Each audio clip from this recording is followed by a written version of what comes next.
आय। ओम नमो भगवते वासुदेवाय। नारायणं नमस्कृत्य नरं चैव नरोत्तमं देवीं सरस्वतीं व्यासं ततो जयमुदीरयेत्। नष्टप्रायेषु अभद्रेषु नित्यं भागवत सेवया भगवती उत्तम श्लोके भक्तिर्भवती नैष्ठिकी। परम धर्म जो भागवत धर्म कहलाता है, उसके अनुशीलन रूप इस दिव्य कार्यक्रम में आप सभी का स्वागत है। हम श्रीमद् भागवतम, जो परम धर्म का निरूपण करने वाला अन्यतम ग्रंथ है, उसके अनुगत हमारे जो पूर्व आचार्यों ने, विशेष रूप से चैतन्य महाप्रभु की परंपरा, उनकी शिक्षा के अंतर्गत, शिक्षा के अनुगत्य में जो हमारी परंपरा है, उन्हीं पूर्व महाजनों ने, आचार्यों ने परम धर्म के परम सोपान रूप जो उपासना, जो राधा रानी के चरणों के दास्यम की, राधा दास्यम रूपी कृष्ण प्रेम के परम सोपान तक हमें पहुंचाने के लिए, प्रेरित करने के लिए, उत्साहित करने के लिए, जो अपने इस प्रेम भक्ति के प्रेम भक्ति के स्तर पर प्रतिष्ठित रहते हुए, प्रेम भक्ति से ही प्रसूत अनुभूत उद्गार और उपदेश रूप जो संग्रह है, बड़ी ही अनुकंपा, बड़ी ही अहेतुकी कृपा का विस्तार करते हुए हम सब साधु, अर्वाचीन साधकों के लिए छोड़ गए हैं। हमें उनसे लाभान्वित होना है, क्योंकि उनसे लाभान्वित होना ही उनके प्रति वास्तविक श्रद्धांजलि है। जो इस प्रेम भक्ति का मार्ग आदौ श्रद्धा, तो श्रद्धा को परम सोपान तक ले जाने का उत्तरदायित्व तो हमारा है। तो यही उनके प्रति वास्तव में हमारा क्या कहते हैं, प्रति उपकार कहें, या हमारा expression of gratitude. Uddhav ji भगवान के प्रति अपना जो ग्रेटिट्यूड है, उसको व्यक्त करते हुए अद्भुत बात करते हैं। कहते हैं कि नैवोपयन्ति अपचितिम कवयस्तवेश ब्रह्मायुषापि कृतम रिद्ध मुदः स्मरन्तः योन्तर बहिस्तनुभृताम अशुभम विधुन्वन आचार्य चैत्य वपुषा स्वगतिम जनक्ति। भगवान अनंत काल से इस सृष्टि की रचना कर, सृष्टि में अनंत अनेक योनियों में अलग अलग जीवों की व्यवस्था है, और अल्टीमेटली मनुष्य योनि को प्रदान कर इस सृष्टि का जो वास्तविक प्रयोजन है, उसके अनुरूप जो एक्शन है, उसके अनुरूप जो विचार है, वो मनुष्य योनि में ही विशेष बुद्धि प्रदान करके मनुष्य मात्र ही भगवान की सृष्टि का प्रयोजन समझ सकता है। ब्रह्मावलोकधिषणम मुदम आपदेव, तो भगवान प्रसन्न हुए मनुष्य को इस विशेष बुद्धि, ब्रह्म मतलब परम, अवलोकनम, परम क्या है, परम की जिज्ञासा, परम की प्राप्ति के प्रति धावित, ये संभावना मनुष्य में ही। तो इसीलिए एक अपेक्षा, भगवान की कृपा निरपेक्ष होते हुए भी यहाँ पर भगवान का जो मुदित होना है, वो उनसे, उनकी एक अपेक्षा को व्यक्त करता है। तो एक साथ निरपेक्ष और फिर अपेक्षा भी। लेकिन भगवान ने यदि उस अपेक्षा इसलिए रखी है कि संभव है, कश्चिन माम वेत्ति तत्वतः, कोई कोई तो मुझे जानेगा ही। तो भगवान उस अपेक्षा को लेकर मुदित हुए, भले उनकी और किसी अन्य, इसलिए किसी की कोई इस ओर धावित हो नहीं हो, फिर भी भगवान उसके उसके निर्णय में हस्तक्षेप नहीं करते। लेकिन जिन्हें सत्संग की प्राप्ति हुई है, महत संग की प्राप्ति हुई है, और इस चैतन्य महाप्रभु के संप्रदाय के महत्पुरुषों से दिव्य शिक्षा, कृष्ण प्रेम के परम सोपान की धारणा, क्योंकि ये भगवान को अभिष्ट है, श्री चैतन्य मनोभीष्टम। इसलिए जिस किसी साधक की इस मार्ग से जब वो परिचित होंगे, तो उनके जीवन में भी मुदित वो मुस्कान, हृदय हृदय का आह्लाद किसी ने, भगवान ने मुझे परम परम वस्तु प्रदान करने के लिए, इतनी श्रेष्ठ वस्तु वास्तव में भगवान हमें देना चाहते हैं, तब हमें अपनी नगण्यता का, अयोग्यता का बोध होगा। हम सभी अपने बुद्धि से, बल से, अपने प्रयास से अपनी योग्यता योग्यता अर्जित करके करके बहुत सी चीजें उपलब्ध करते हैं। तो योग्यता से जो हमें प्राप्त होता है वो हमारा पुरुषार्थ है। लेकिन जब कोई चीज इतनी अथाह अवदान, वरदान को देना चाहे, तो सहज ये बोध हो जाना चाहिए ना कि हमारी ये योग्यता से नहीं, ये कृपा से। तो वास्तव में भगवान उस अहेतु की कृपा को ही प्रकाशित करने आए हैं। तो उद्धव जी कहते हैं कि नैवोपयंती अपचितिम कवयस तवेश, बड़ा कवि होकर बहुत लंबी आयु प्राप्त करके, ब्रह्मा जितनी आयु प्राप्त करके भी भगवान का जो हमारे पे तो उपकार है, नैव उपयंती, उसके प्रति प्रति उपकार या पर्याप्त ग्रेटिट्यूड हम प्रस्तुत नहीं कर सकते। क्योंकि जब भगवान की अथाह महिमा, भगवान की कृपा का जब हमें स्पर्श होता है, तो हम अनंत काल से उनकी कृपा को नहीं स्वीकार करके हम अपने आप को वंचित किए।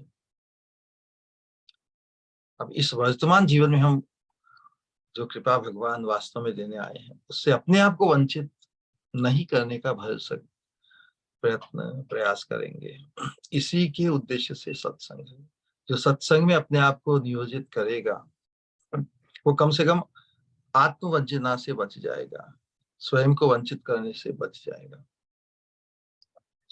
और उस प्रयास के अंतर्गत थोड़ा सा भी हम इसकी तरफ आगे बढ़े, भगवान की कृपा को, भगवान की कृपा को जब धारण करेंगे, तो भगवान को जो अभिष्ट है, भगवान जो हमसे अपेक्षा रखते हैं, उसकी तरफ आगे बढ़ना है ना।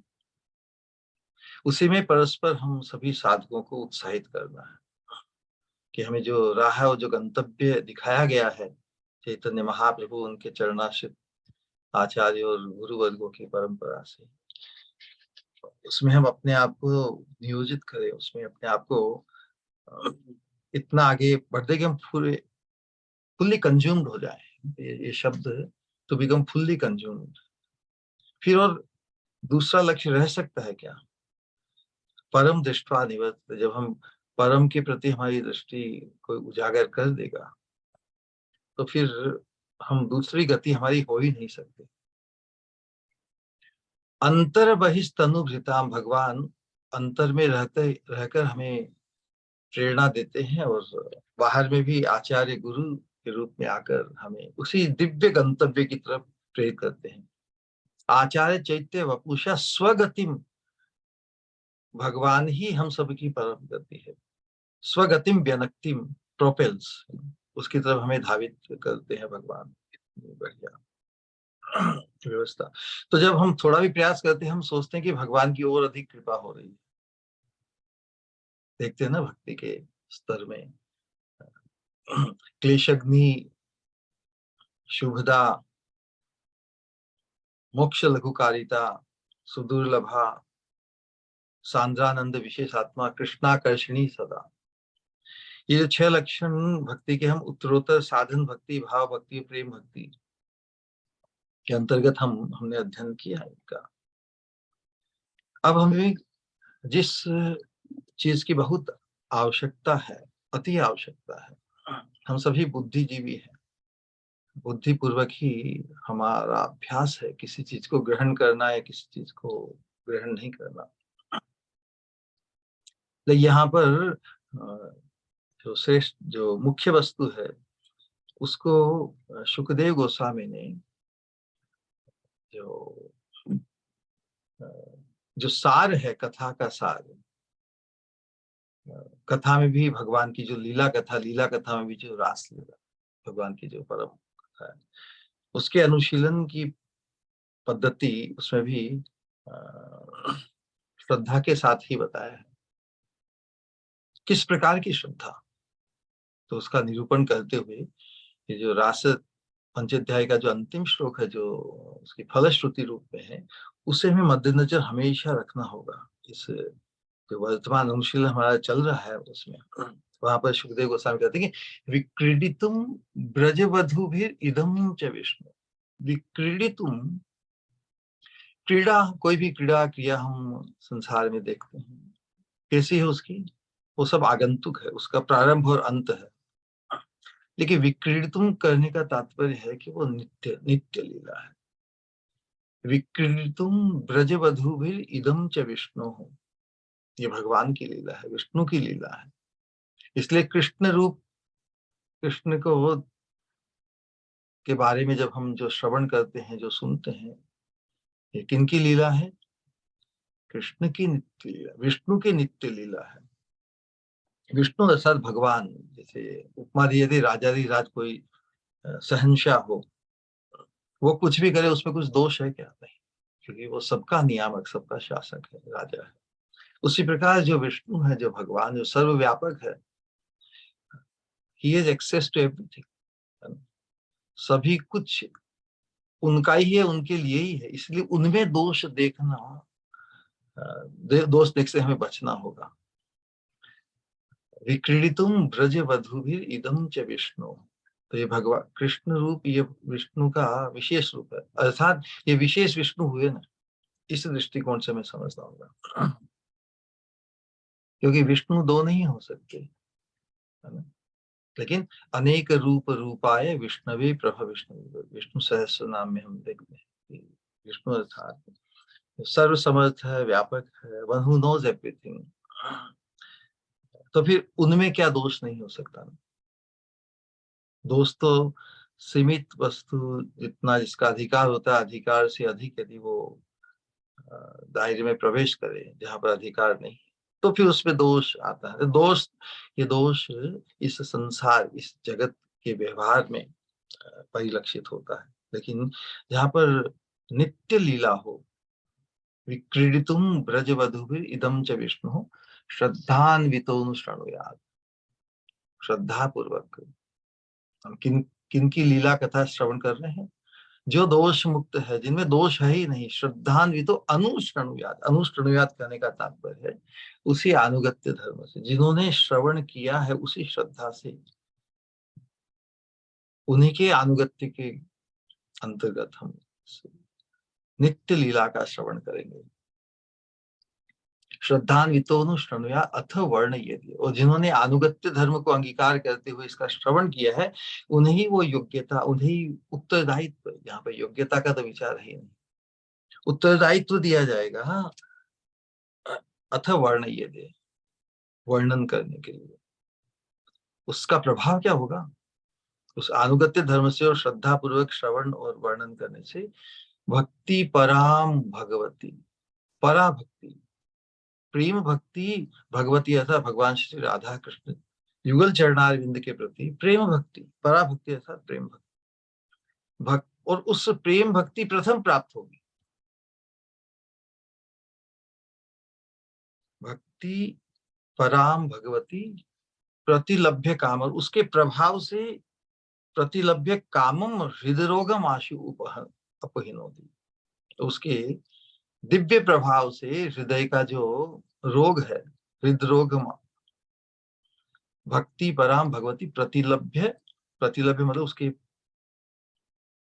उसके बदले में, उसके प्रभाव से प्रतिलभ्य कामम, उसका प्रभाव क्या होगा? प्रथम तो प्रेम भक्ति की प्राप्ति होगी, उसमें हमारा प्रवेश, उस कृपा अधिकार को हम प्राप्त करेंगे उस अनुगत्य धर्म से, जो बहुत दुर्लभ है।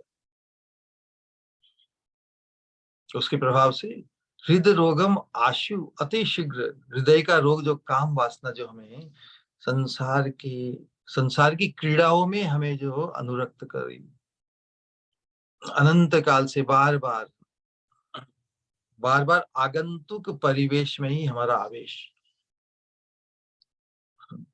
ये जानते हुए समझते हुए भी कि हर चीज संसार की हर क्रीड़ा, हर चीज समय के साथ, समय के प्रभाव में,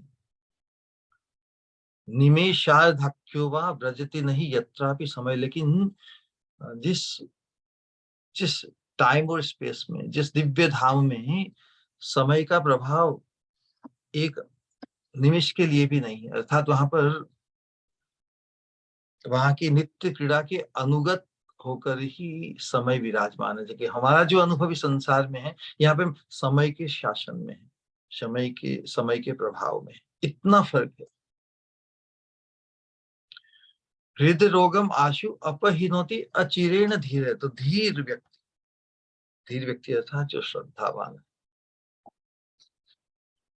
श्रद्धावान अर्थात जिनका हम श्रवण करते हैं, जो ग्रहण करते हैं, जो सत्संग का लाभ लेते हैं, उसमें बिल्कुल संशय नहीं, संशय रहित, असंशयम समग्रम माम यथा ज्ञास्यसि तच्छृणु।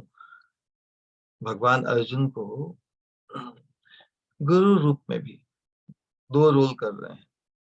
शिष्यस्ते हम शाधि माम त्वाम प्रपन्नम, जब अर्जुन ने अनुगत्य धर्म को शिक्षा और उपदेश के लिए जब स्वीकार किया, तो भगवान ने भी उन्हें मार्गदर्शित किया और उसकी रिक्वायरमेंट क्या बताई? असंशयम समग्रम माम, तो संशय रहित होकर मैया आसक्त है मना पार्थ, तो मन से मुझ में अनुरक्त हो जाएगा, तो फिर संशय नहीं रहेगा। दोनों एक दूसरे से जुड़ी हुई है। जब हमारी किसी में ऐसी अटूट श्रद्धा संशय रहित हो जाए, तो ये निशानी है कि हम किसी में अनुरक्त हो गए। वो जो अनुरक्त हो गए, तो अनुरक्त होने से तो संशय चला जाता है। फिर सबका सब, क्योंकि भगवान तो परम धन, परम स्वमाधुर्य, अथा स्वमाधुर्य का जो आस्वादन किया राधा रानी के भाव से, तो उन्हीं राधा रानी के चरणों में हमें आश्रय लेने के लिए प्रेरित कर रहे हैं, कि उस आश्रय में ही हमें कृष्ण माधुर्य की अथाहता का अनुभव होगा। तो भगवान ने कितनी कृपा की है। तो ये जो नित्य लीला के भाव, उसमें जो प्रवेश, उसको यहाँ पर प्रबोधानंद सरस्वती, वर्तमान में हम उनकी ही राधा रस सुधा निधि ग्रंथ का जो अनुशीलन कर रहे हैं। इस पूरे ग्रंथ में जो हम साधकों के लिए जिस एटीट्यूड की आवश्यकता है, attitude is more than 100% actually. कहने का तात्पर्य है, attitude is 100%, attitude is everything. किसी भी पाथ में, भौतिक जगत में भी एटीट्यूड पे निर्णय करता है कि हम हमारा हमारा हमारी जो मानसिकता है, हमारा जो अधिकार है, अधिकार यहाँ पे किस प्रकार का है? योग्यता का अधिकार नहीं, योग्यता से कृपा अधिकार को ग्रहण करने की जो योग्यता, वापस वो करें, कृपा अधिकार को ग्रहण करने की जो सामर्थ्य या संभावना है, संभावना अच्छा शब्द है, वो इस एटीट्यूड से ही प्राप्त होगी। तो पूरी इस ग्रंथ का जो अनुशीलन है, उसमें जिस एटीट्यूड को हमें स्वीकार करना है, वो व्यक्त हुआ। इसका जो 2-3 दिन से उसी की 2-3 बार के सत्संग उसी की चर्चा हो रही, वो 8वां श्लोक है। इसलिए 8वां श्लोक प्रत्येक साधक को कंठस्थ करना चाहिए, खुद को रिमाइंड करने के लिए कि इस कृपा अधिकार इस को प्राप्त करने के लिए हमारी तैयारी कैसे होनी चाहिए। हम जिनके अनुगत्य को लक्ष्य कर रहे हैं उनका सौभाग्य कितना अद्भुत है। किसी के मोस्ट ब्लेसेडनेस, अति दिव्य सौभाग्य को देखकर उनके अनुगत्य की तो बात क्या, उनके उपयोगी कुछ वस्तु बन के भी हम रह सके तो इसमें हम अपने आप को धन्य मानेंगे। तो जो बात बताई कि यत् किंकरीषु बहुशः खलु काकुवाणी नित्यं परस्य पुरुषस्य शिखण्डमौले तस्याकदारसनिधेर्वृषभानुजाया जायास्तत्केलिकुञ्ज भवनांगनमाजनिष्यात्। इसमें जो प्रबोधानंद सरस्वती ने मंजरी भाव के अनुगत्य को, ये तो स्वयं मंजरी सखी है, हम साधकों के लिए कैसे तैयार है। वैसे तो आचार्यों ने हमें उत्साहित किया है कि राधिका दासी यदि है अभिमान, अल्टीमेट जो संबंध का जो स्रोत है मूल तो राधा रानी के चरणाश्रित। लेकिन राधा रानी के चरणों के आश्रित जो हुए हैं जो मंजरिया, वो इतनी दिव्य अवस्था को, इनका सौभाग्य इतना उत्कृष्ट, इसको हमें अनुभव करना है ना? तो उनके उपयोगी कोई वस्तु बन जाए, उनकी बराबरी या उनके अनुगत्य में भी उनके चरणों की रज प्राप्त करने की भी योग्यता, अयोग्यता हम जब अनुभव करते हैं, उस दैन्य की बात की जा रही है कि कैसे ही बस योग्यता नहीं होकर भी उस कृपा को पा जाऊं कि मैं उनकी उनकी सेवा की उपयोगी जो, क्योंकि मंजरिया राधा कृष्ण युगल चरणार इनकी निकुंज भवन में, निकुंज प्रांगण में जो सेवाएं करती हैं, तो उनके निकट पहुंचना तो बहुत अपनी दैन्यवश ये भाव प्रकट की, इस दैन्य रूपी एटीट्यूड को ही हमें इसकी रक्षा करनी है। क्योंकि जिस प्रकार महाप्रभु ने शिष्टाष्टकों का जो 5वां श्लोक किया था ना, ऐनंद तनुज किंकरम पतितम माम विषमे भवाम बुधौ कृपया तव पाद पंकज स्थित धूलि सदृशम विचिंतय। तो क्या भगवान के चरणों की रज का एक कण बनकर मैं वहां पर अवस्थित हो जाऊं, तो क्या वहां वो रज इनेक्टिव बन के रहेगा क्या? किसी तरह उसमें उस तुच्छता, उस दैन्य भाव से वहां पे प्रवेश हो जाए, तो उस माहौल में वहां पे प्रवेश होने के बाद में तो लोभ बढ़ता ही चला जाएगा। प्रीति के 6ठे श्लोक में क्या क्या मांगे, तो ये जो लोभ है ये कभी तृप्त नहीं होता।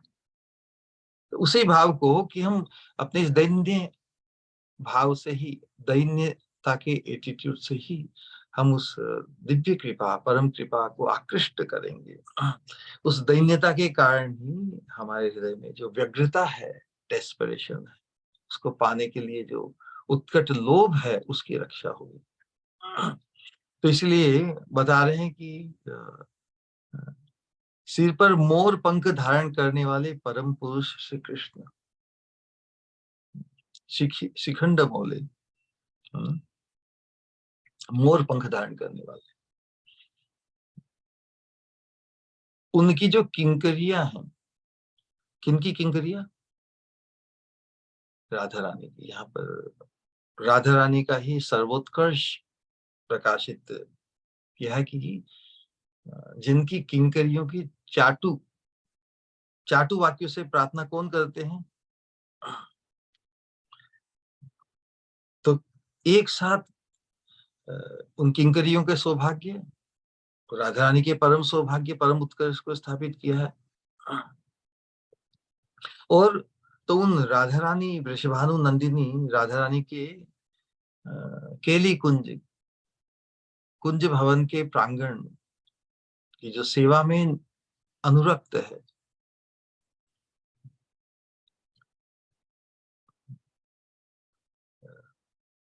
उस उसकी मार्जनी, उसकी झाड़ू बन जाऊं मैं। तो झाड़ू का उपयोग कौन करेंगे? मंजरिया ही करेंगे।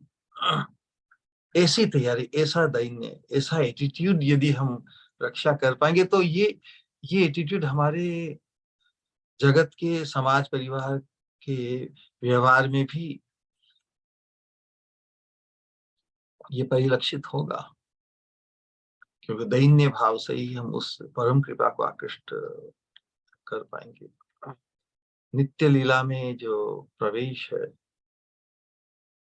इसलिए अष्टकाली लीला में भगवान श्री राधा कृष्ण का जो भी विलास, आना जाना, सब कुछ है, उसके अंतर्गत हमारा प्रवेश कराने के लिए आचार्यों ने अपने अनुभव को, विचारधारा को यहाँ पे छोड़ा है। ये 8वां श्लोक है, इसके भाव की रक्षा करते हुए, दैन्य भाव की रक्षा करते हुए हम इस अनुशीलन को आगे बढ़ाएंगे।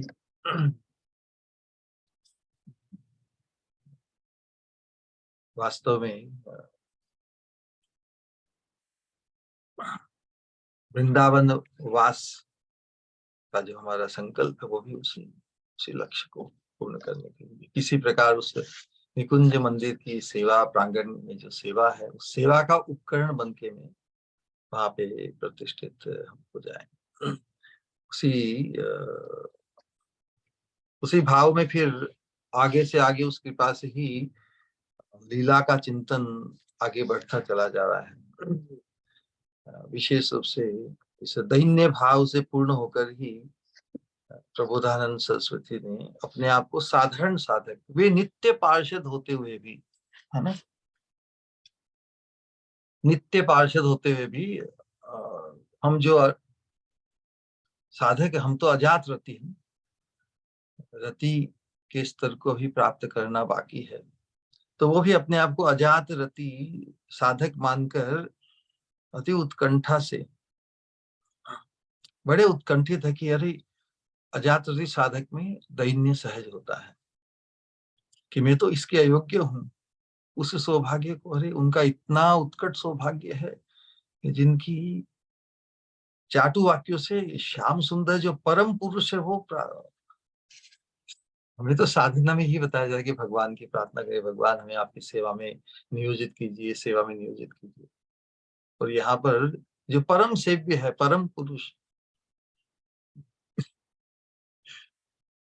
वो जिनकी चाटु वाक्य से प्रार्थना करे, उन मंजरियों का सौभाग्य, ये तो बहुत बड़ा सौभाग्य है। हमारी कहाँ औकात कि उस सौभाग्य, उस पद को आ जाए। तो फिर दैन्य बस यही बता दें कि हमें तो बस उनके अनुगत्य के साथ साथ जो बुहारी होती है, वो तो अनुगत होकर ही चलती है ना। जैसे मोड़े, तो जो उस रूप में हमारा उपयोग कर जाए, कर ले, हमारी किसी तरह उपयोगिता हो जाए, यही हमारा रेलेवेंस है। हम सुनते हैं कि हम भगवान के अंश हैं, सूक्ष्म अंश है, नगण्य, हम नगण्य होते हुए भी, इनसिग्निफिकेंट होते हुए भी हमारा रेलेवेंस है कि हम कृष्ण की अंश है, भगवान की शक्ति का अंश है। तो हमारी उपयुक्तता उनकी सेवा, उनके संतोष में ही पूरा कंज्यूम्ड होने में है। यही हमारा रेलेवेंस है। कोई हमें कितना ही however insignificant, small we might be, कितने ही तुच्छ नगण्य होते हुए भी हम कृष्ण के अंश हैं, भगवान के अंश है। राधा रानी जो परमा शक्ति है, राधा पूर्ण शक्ति, कृष्ण पूर्ण शक्तिमान, तो हमारी सजातीयता हमारी स्वामी राधा रानी के साथ है। कृष्ण तो परम पुरुष है, राधा रानी पूर्ण शक्ति है। तो हमारी यही रेलेवेंस है। रेलेवेंस अर्थात उपयुक्तता। यदि कोई हमें पूछे कि what is your relevance, relevance है कि हम राधा रानी की सेविका है, सेविका हो सकते हैं। हम भी उस सेवा भाव से, सेवा के एटीट्यूड से हमारे हमारी जो पोटेंशियल है, हम भी भगवान के आकर्षण का केंद्र बन सकते हैं। ये बड़ी विचित्र बात सुनने में आई। भगवान ही है हमारे आकर्षण के केंद्र, वही सर्वाकर्षक है। लेकिन इस सेवा वृत्ति से, सेवा के एटीट्यूड से हमारा रेलेवेंस यही है। यदि हम भगवान के लिए अपना न्योछावर, भगवान के लिए यदि हम उपयुक्त नहीं बने, तो यही हमारा अंडर अचीवमेंट है, यही हमारा सेल्फ डिप्राइवेशन है। तो उस दृष्टिकोण से इसे कृष्ण प्रेम के परम सोपान पर पहुंचाने के लिए महाप्रभु जो हमें आए हैं, उसके प्रति हमारा जो एटीट्यूड है, वो एटीट्यूड उसमें व्यक्त हुआ है। और उसकी उस एटीट्यूड के प्रभाव से ही फिर जो लीला में प्रवेश कृपा से जो हो रहा है वो अद्भुत है। तो आज का श्लोक 10वां श्लोक है, उसमें बताया कि केनापि नागर वरेण पदे निपत्य संप्रार्थितैक परिरंभ रसोत्सवाया सभ्रूविभंगमतिरंग निधे कदाते श्रीराधिके नहीं नहीं तिगिर शृणोमि। राधा रानी ये जिस लीला का स्फुरण हुआ, उस स्फुरण को ही व्यक्त कर रहे हैं। संबोधन राधा रानी को ही कर रहे हैं। अपनी उपयुक्तता क्या कि वहां पर हमें उस लीला में, उस लीला राज्य में हमें कृपा अधिकार प्राप्त।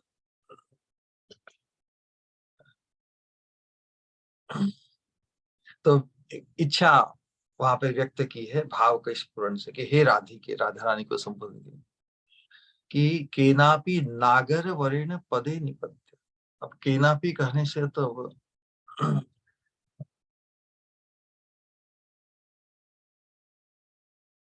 यहाँ पर व्यंग द्वारा व्यक्त हुई बात।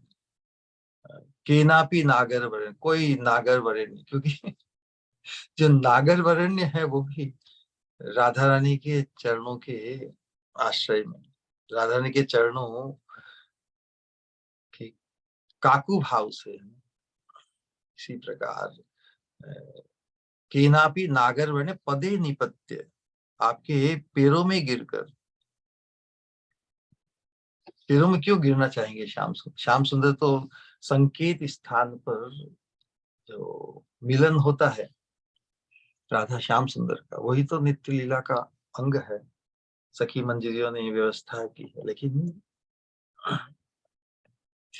राधा रानी का जो वाम्य भाव है वो प्रकाशित हो जाता है। ये अति उत्कृष्ट वस्तु है कि उस अवस्था में श्याम सुंदर भी जब वो कहते हैं पॉसिबिलिटी ऑफ अनअवेलेबिलिटी, ये तो अलग प्रकार से है। सब समय मिलन संभव नहीं होता, लेकिन मिलन जहाँ घटित हो रहा, उसमें भी राधा रानी का वाम्य उस संभावना से जैसे श्याम सुंदर को वंचित करने वाले हैं। इसलिए श्याम सुंदर कह रहे इतना करीब आ गए हम, संकेत स्थान पे आ गए, और अब क्या ये अड़चन आ रही है। तो राधा रानी का जो वाम्य है वो भी श्याम सुंदर की अति उत्सुकता, यानी किसी चीज को प्राप्त करके अचानक उससे यदि वंचित होना पड़ा, तो किसी प्रकार ये न कि न प्रकार ने किसी भी तरह से उससे वो दूर नहीं होना चाहता। तो श्याम सुंदर की भी यही अवस्था है। तो जब नागरराज भगवान भी किस लिए परिरंभ रसोत्सवाया, परिरंभ रसोत्सवाया, आलिंगन प्राप्त करने के लिए संप्रार्थित एक बड़ी प्रार्थना कर रहे हैं, आनंद आलिंगन उत्सव के लिए प्रार्थना कर रहे हैं। तो श्याम सुंदर स्वामिनी को चाटु वाक्यों से चरणों में पढ़कर आलिंगन उत्सव के लिए प्रार्थना कर रहे हैं। अब राधा रानी तो बड़ी प्रमोदित हो रही है हृदय में तो ना। तो अतिरंग निधि रूप में इसीलिए बताया कि सभ्रु विभंगम अतिरंग निधि का दाते। आप तो आलिंगन रस के अनुभव से प्रमुदिता होकर श्याम सुंदर थे। श्याम और राधा रानी का के हृदय में वही है, वो भी तो आलिंगन प्राप्त करना चाहते कि श्याम सुंदर की जो स्थिति है उसका निरूपण के भाव को राधा रानी के मान से ये प्रकाशित हो रहा है। तो भूभृंगिमा सहित क्या कहेगी राधा रानी? ना ना पास मत आओ। इस प्रकार की जो नाना कहती है राधा रानी, राधा रानी का जो भाव है, अनेक प्रकार के भाव वैचित्र्य के कारण इसीलिए एक ग्रंथ आया है। सभी साधकों को इसका अनुसरण करना चाहिए। क्या नाम उसका? प्रेम पट्टनम। वहां प्रेम राज्य की जो रीति है वो बड़ी निराली है। वहां पर जो अनुमोदन है वही निषेध है, जहां पर जो जो निषेध है वही अनुमोदन है। तो स्वामी जी जो नाना कह रही है श्याम सुंदर को, खूब भृंगिमा के साथ नहीं नहीं नहीं। तो इस प्रकार की वाणी मतलब कहने में आपात दृष्टि से ना ना ना कह रही है, लेकिन हृदय में तो अति उल्लास है कि श्याम सुंदर उनके आलिंगन के लिए इतने उत्सुक है, स्वयं भी तो बहुत उत्सुक है। तो जिस प्रकार पिछले 2 श्लोकों में राधा रानी के निकुंज मंदिर की मार्जनी बनने के लिए उसकी लालसा, उसकी लालसा में बाकी सभी साधनाओं का, सभी संकल्पों का त्याग करके एकांतिक भाव से उस एकांतिक उद्देश्य लक्ष्य की सिद्धि के लिए ही वृंदावन वास का जो उपदेश दिया ना अपने मन को ही, तो उस लालसा के अंतर्गत ही, उस अनुराग दशा में ही, उस भाव में ही लीला की स्फूर्ति इस प्रकार हुई जिस प्रकार वो निकुंज मंदिर में राधा रानी की किंकरी के रूप वहां पर उपस्थित है। और राधा रानी की इस प्रकार की लीला के सब जो सखी मंजरियों ने सब व्यवस्था मिलन की है संकेत स्थान पर। तो उनके स्वरूपावेश पे यही राधा रानी का जो दिव्य रूप गुण लीला माधुर्य का आस्वादन, तो उसी आस्वादन का जो रस है यहाँ पर उद्गार रूप में व्यक्त हुआ इस श्लोक में। उस अवस्था में जो अनुभव होता है उसका वर्णन तो किया जा सकता है क्या नहीं। जितना वाक्य में वाणी में प्रकट हो उतना ही अति वर्णनातीत वस्तु का भी कोई वर्णन करने जाए दिव्य अनुभव आनंद अनुभव को, उसको व्यक्त वाणी से कितना कर सकता है। ये तो वैसा ही है जैसे कोई मूक व्यक्ति हो ना, मूक अर्थात जो गूंगा, जो वर्णन नहीं कर सके, अब उसे दिव्य आनंद हो रहा हो, उसका कितना वर्णन क्यों लाइक दिस ना। तो एक है कि मूक आस्वादन, मूक व्यक्ति आस्वादन करके भी मधुर रस का, परम रस का आस्वादन प्राप्त करता है। उससे उसको जो आनंद अनुभव होता है, जो तृप्ति जो ओतप्रोत उसे करती है, लेकिन फिर भी वो भाषा में उसे व्यक्त नहीं कर सकता। तो रसास्वादन के बारे में भी यही है बात। ये जो बियॉन्ड दिस वर्ल्ड, इसलिए कहते हैं कि इस जगत के अनुभव से परे का जो अनुभव, उसको जगत के वाक्यों में शब्दों में हम प्रकट करें तो भी वो सीमित ही होगा। उसी बात को तो केवल भाव जो है अनुभव का विषय है, भाषा से तो उसकी जो सीमा है उसका एक इंडिकेशन मिल सकता है, लेकिन उसका यथार्थ परिचय तो कृपा से ही, जब हम उस भाव को प्राप्त करेंगे तभी वो संभव है। जिस प्रकार हमने बहुत बहुत आस्वादनीय अद्भुत फीस्ट है ना, फीस्ट होती है ना उत्सवों में, अपनी सभी मनचाहत एक से एक अद्भुत पकवान, रसवान सभी उनका आस्वादन करके, जब सीमा है ना कितना हम आस्वादन कर सके हमारे यहाँ पर, शरीर की भी सीमा है, कोई कितना ही भूखा व्यक्ति हो, कितना ही, लेकिन जब एक तृप्ति आ जाती है, एक लिमिट आ जाती है, उसके बाद में क्या क्या व्यक्त होता है? ओम। क्या कहते हैं इसको? डकार कहते हैं क्या? नहीं, डकार ही उद्गार है। डकार क्या व्यक्त करती है कि भाई बहुत तृप्ति हुई। तो उस डकार में भी जो आस्वादन हमने किया, एक से एक रसमय पदार्थों का, सुगंधमय, उसकी रसता, उसकी गंध, सुगंध है ना, डकार में भी व्यक्त होती है कि नहीं? होती है ना। उसी प्रकार है तो जो उस दिव्य रसास्वादन को प्राप्त जिस किया है, उसको यदि हम व्यक्त भी करें तो वो केवल डकार जितनी ही, उस डकार में भी उसका रसास्वादन का एक एक अंश, डकार की जो गंध होती है उसमें मिल जाता है। तो वास्तव में जो इस दिव्य भजन, इस इस राधा दास्यम, राधा रानी के चरणों के दासत्व को प्राप्त करने की जो भजन आस्वादन है, जो अंतस चिंतन है, उसमें भी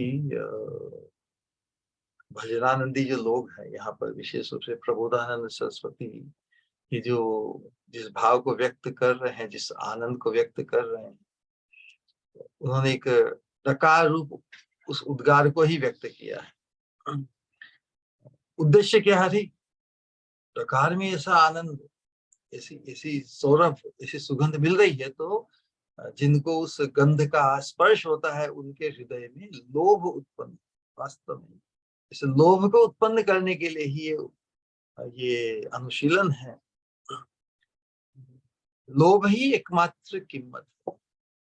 हमारी हमारा जो अनुशीलन है इस मार्ग का, इस स्तर पर, ये किसी अन्य योग्यता को अर्जित करने के लिए, किसी जानकारी को अर्जित करने के लिए, श्रेष्ठता को अर्जित करने के लिए, संसार में तुलनात्मक दृष्टि से किसी से श्रेष्ठ बनने के लिए, या उस उद्देश्य से नहीं, केवल हमारा लोभ बढ़ जाए। लोभ में जब लोभ जागृत हो जाएगा तो हम सतत अतृप्त, फिर हम सोचेंगे कि हम ही वंचित रह गए, हम खुद को दूसरों से श्रेष्ठ मान ही नहीं पाएंगे। ये विपरीत है ना, प्रेम पट्टनम, यहाँ पर जो श्रेष्ठता का विचार है वही अश्रेष्ठता है। वो अश्रेष्ठता का या निम्नता का जो अनुभव है, वही श्रेष्ठता है। तो उस दृष्टि, उस भाव की ही रक्षा हमें करनी। तो ये एक दिव्य लीला का जो स्पूर्ण यहाँ पे हुआ है, संकेत कुंज में राधा श्याम सुंदर की व्यवस्था हुई है, तो राधा रानी इंतजार कर रही है, देखिए परिपाटी है, श्याम सुंदर आने वाले हैं, सुनिश्चित समय पर राधा रानी मतलब श्याम सुंदर का आगमन होगा। तो ऐसा सोच के राधा रानी इंतजार कर रही, एकदम सज धज कर हमारी स्वामी। तो अवस्था को देखिए, किस किस भाव को कर रहे हैं।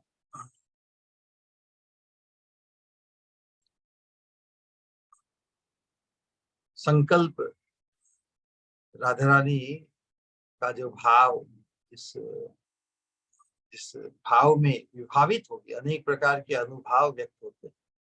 तो राधा रानी का जो अल्टीमेट अनुभव वो मादनाख्य महाभाव, मादनाख्य महाभाव के अनुरूप श्याम सुंदर को करने के लिए ही ये सहज ही राधा रानी के चित्त में समय अनुसार ये भाव व्यक्त होते हैं, है ना। तो प्रभुदानंद सरस्वती भी अपने आप को एक मंजरी के रूप में उसी इंतजार में, राधा रानी एक वासक शब्द है कि वासक सज्जिका बनकर विराजमान है, वो श्याम सुंदर का इंतजार कर रहे हैं। अब जब श्याम सुंदर आ रहे हैं निकुंज मंदिर में, जब आ गए हैं, तब अचानक राधा रानी के हृदय में वो मान उत्पन्न हो जाता है, वाम्य वाम्य उत्पन्न हो जाता है। वाम्य ये राधा रानी के प्रेम का सहज लक्षण है। अहेरिव गति प्रेमना स्वभाव कुटिला भवति। राधा रानी तो सबसे सरला है, लेकिन जब श्याम सुंदर के साथ व्यवहार में आती है तब उनका प्रेम ही ऐसे मरोड़े लेता है जिस प्रकार सर्प की गति। अहेरिव गति प्रेमना स्वभावो कुटिला भवेत अतो हेतोस अहेतोश्च यूनो मान उदंचति। युगल में परस्पर कभी किसी कारण से या बिना कारण ही इस मान का उदय हो जाता है। जब मान का उदय हुआ, श्याम सुंदर आकर भी अब जब राधा रानी की आलिंगन सुख से वंचित होना पड़ेगा उन्हें, तो श्याम सुंदर आ गए हैं निकुंज में, लेकिन उन्हें देखकर राधा रानी वाम्य के ही क्या हो गया है ना, रोमांच उनके हृदय में, तो इतनी जैसे तो अपने किंकरी को ही, सबसे करीब तो किंकरी ही होती, किंकरी को ही कहती है कि अरे तुम मुझे कहाँ ले आई।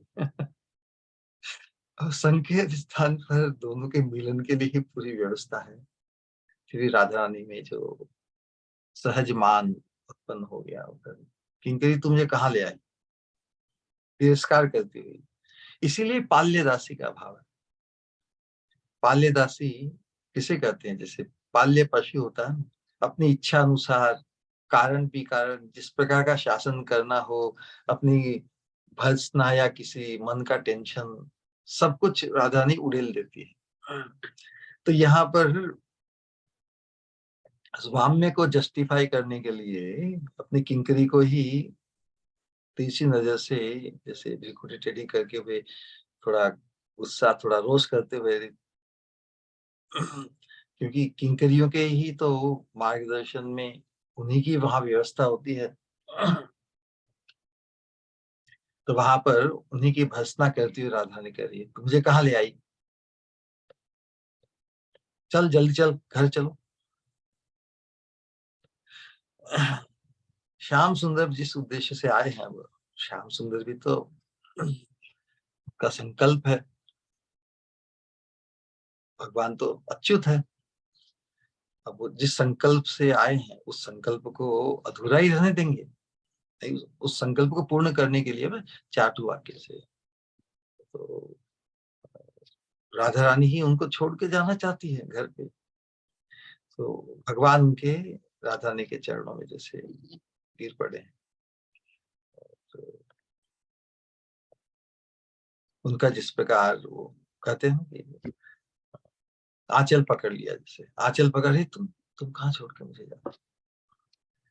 राधा रानी कह रही छोड़ दो मुझे, छुओ मत।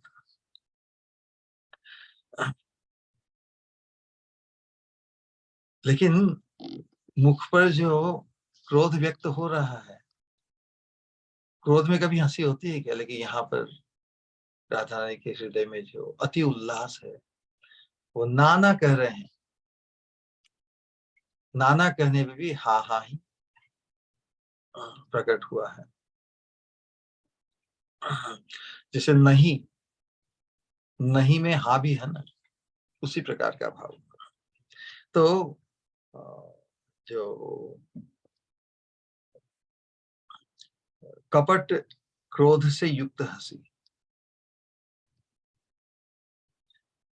हम कल्पना कर सकते हैं कैसा अपूर्व माधुर्य झलक रहा है हमारी स्वामिनी के मुखारविंद पर।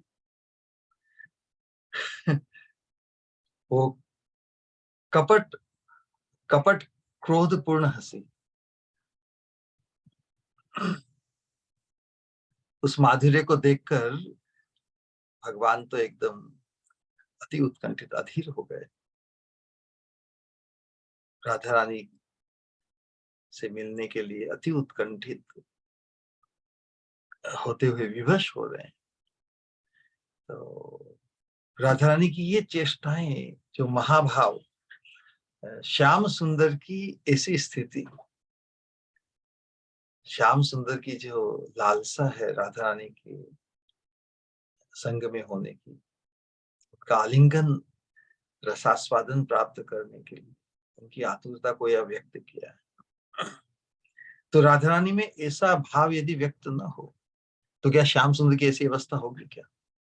ये निकुंज लीलाओं में जो राधा रानी का जो अनेक प्रकार के अनुभाव व्यक्त होते हैं, उसी में ही राधा रानी की राधा रानी के अति उत्कर्ष को प्रकाशित किया है इस श्लोक में। उनके चरणों में भगवान समर्पित अपने आप को कर रहे हैं कि मुझे वंचित मत करो, मुझे वंचित मत करो, तुम्हारे आलिंगन के रसास्वादन से मुझे वंचित मत करो। इतनी मुग्धता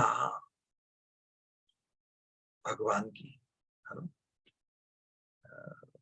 राधा संगे यदा भाति तदा मदन मोहन। भगवान भी मदन को भी मोहित कर देते हैं। राधा रानी में इनकी इतनी मुग्ध, राधा रानी के संग में इनकी इतनी मुग्धता प्रकाशित होती है कि और कुछ दूसरी सूझती ही नहीं। तो जब राधा रानी के संग में नहीं होते तब तो भगवान सर्वाकार से सभी के साथ रेसिप्रोकेट करते हैं, ये यथामाम प्रपद्यन्ते ताम तथैव भजाम्यहम्। लेकिन निकुंज मंदिर के अंतर्गत राधा रानी के संग में ये जो नियम गीता का है, ये लागू नहीं पड़ता। वहां पर तो न पा रही हम, भगवान कहते कि I am no match to you, इसलिए मुझे अनुगति कर लो। यहाँ पर उसी भाव की पराकाष्ठा को व्यक्त किया, जो न पा रही हम निर्वद्य संयुजाम, जो भगवान ने अपने ऋणत्व को प्रकाशित किया, उस ऋणत्व की पराकाष्ठा रूप ये भाव व्यक्त, इस प्रकार की मुग्धता, है ना? तो राधा रानी भी वहां पर प्रगल्भ, बड़ी एक्सपर्ट, प्रगल्भा कहने का तात्पर्य है कि जो अपनी उस दिव्य भाव से ही श्याम सुंदर को इस तरह वशीभूत करके, किसी को वशीभूत करना मतलब किसी पर एक प्रकार का आक्रमण करना ही। तो राधा रानी इस प्रकार के अलग अलग अनुभवों के द्वारा श्याम सुंदर को इस तरह वशीभूत, अनुगत कर लेती है। यही उनकी प्रगल्भता है। प्रगल्भता कहने का मतलब एक स्पेशल लौकिक भाषा में किस प्रकार समझा, एक प्रकार वट होता है ना, किसी की अदा का, किसी की अदा के इस प्रकार वशीभूत श्याम सुंदर हो जाते हैं, इसलिए उनको राधा रानी को प्रगल्भा कहा गया है। प्रगल्भा नायिका के यही लक्षण है, जो अपनी हर अदा से, हर भाव से नायक को, नायक पर इस प्रकार आवेश, आक्रमण, उसका प्रभाव पड़ता है कि बस। तो ये रस किस प्रकार का है? ये प्रेम रस ही तो है। प्रेम रस का जो आक्रमण है, क्या उसे हम आक्रमण कुछ विपरीत भाव से लेंगे? किसी के ऊपर कोई आक्रमण करता है तो ये सुहाना है या परम वांछनीय, इसमें कोई प्रतिकार नहीं। यही बात है। राधानी जो भी आक्रमण, जो भी विपरीत भाव, नहीं नहीं, निषेधात्मक जो भी भाव व्यक्त करती है, उसमें उस दिव्य प्रेम रस के आक्रमण से तो श्याम सुंदर आक्रमित होना चाहते हैं। हम तो आक्रमण का प्रतिकार करते हैं, यही हमारी समझ है। वहां पर उस प्रतिकार का भी आह्वान, उसका भी, उससे भी, उससे आक्रमित होकर ही जिस प्रकार प्रेम रस से ही भगवान इतने आकृष्ट है राधा रानी के भाव से, उसमें भी उस आनंद सुख का अनुभव कर रहे हैं। तो राधा रानी के अंतर का भाव क्या है? जो कुछ भी राधा रानी करती है कृष्ण सुख के तात्पर्यमयी है ना, यही मनोवृत्ति राधा रानी की, कृष्ण का आनंद वर्धन, कृष्ण सुख के तात्पर्य में उनका हर तात्पर्य, कर्मणा मनसा वाचा, उनका हाव भाव सब कुछ भगवान के आनंद वर्धन के लिए। तो जब जितनी उत्कंठा या अधीरता श्याम सुंदर की प्रकट हो,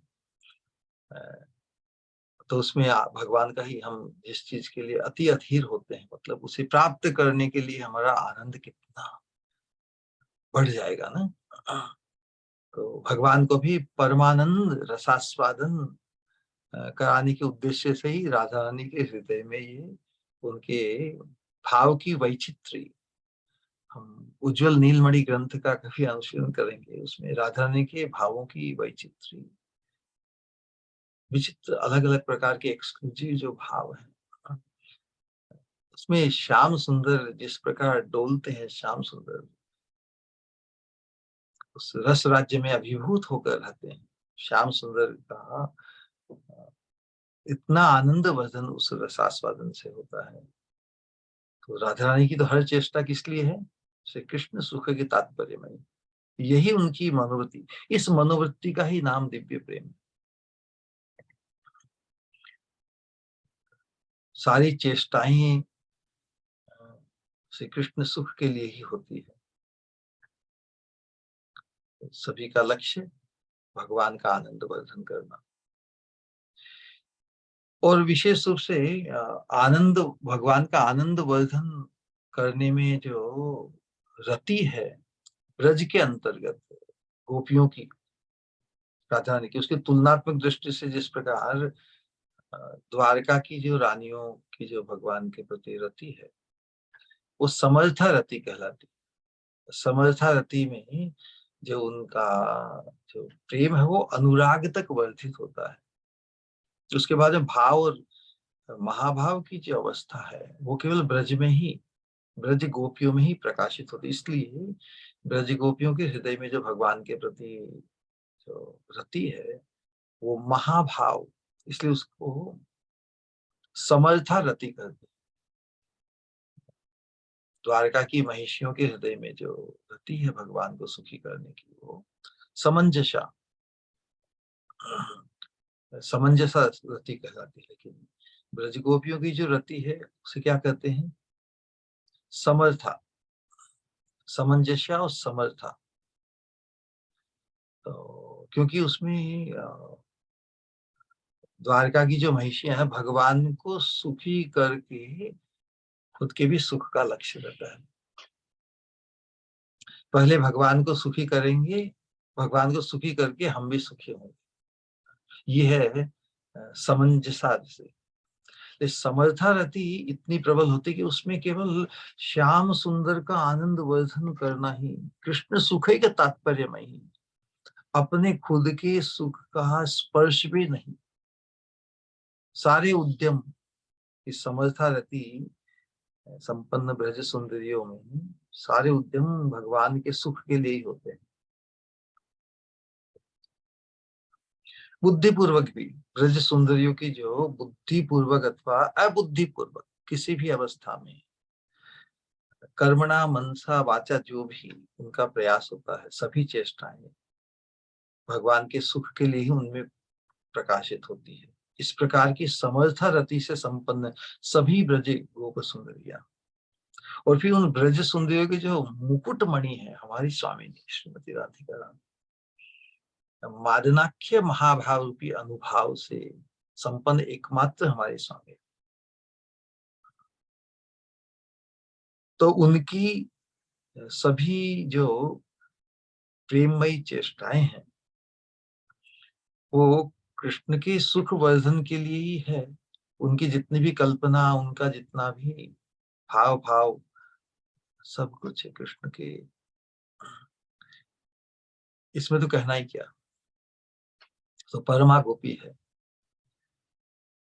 तो अब जब राधा रानी की इस प्रकार की भाव माधुर्य है ना,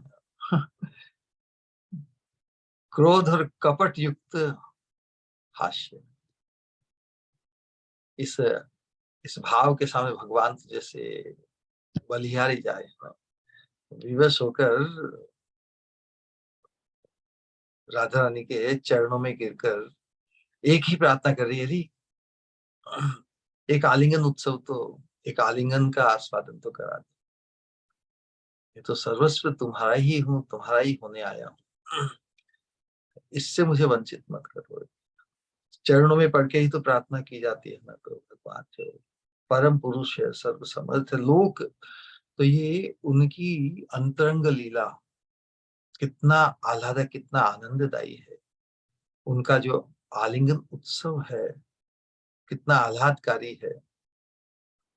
उस आलिंगन उत्सव से खुद को वंचित नहीं करे। ये अपने अधिकार की नहीं, वहां कृपा अधिकार है। वहां पे जो चीज भी प्राप्त होनी, राधा रानी का जो परम उत्कर्ष है, राधा रानी से कुछ प्राप्त करना चाहे तो उसमें भी फिर ये नहीं कि मेरी योग्यता है, मैं, तुम परमा नायिका हो और मैं परम नायक हूँ, तो सहज ही हमें प्राप्त होना चाहिए। नहीं, वहां पर स्वामिनी का परम उत्कर्ष स्थापित है। और स्वामिनी यदि उस क्रोध क्रोध युक्त, कपट युक्त हास्य को प्रकट करे तो उसमें श्याम सुंदर की क्या अवस्था होती है। श्याम सुंदर बिल्कुल स्वामिनी के चरणों में गिरकर बस एक ही प्रार्थना कर रही है, इस आलिंगन उत्सव की। तो राधा रानी की क्या अवस्था होगी कि मुझसे आलिंगित होने के लिए ये कितने आतुर है। किस प्रकार का अद्भुत रसमय भाव उभर रहा होगा राधा रानी के हृदय में। और वही भाव उनकी आंखों के माध्यम से हम प्रेम के अश्रु, मुख पर जो भाव भंगिमा, इस वाम्य भाव के अंतर्गत क्या क्या अनुभव राधा रानी करती है, हम इसकी कभी कल्पना कर सकते हैं। तो तो वहां पर फिर वाम्य शांत हो गया ना। राधा श्याम सुंदर की इस प्रकार आकुति पूर्वक प्रार्थना चरणों में पढ़कर जो कर रहे हैं उसके सामने, उस अपने प्राण वल्लभ को आलिंगन प्रदान कर रही है ना स्वामी। तो किस प्रकार अपने भाव माधुर्य से, इस वाम्य भाव और वाम्य भाव के अंतर्गत श्याम सुंदर की अवस्था और उसका दर्शन करके उनकी आंखों से चेहरे पर जो भाव व्यक्त हो रहा है, श्याम सुंदर की मुग्धता और खुद के हृदय का आनंद माधुर्य, अनिर्वचनीय आस्वादन स्वयं भी कर रही है ना। तो यही है। तो जब श्याम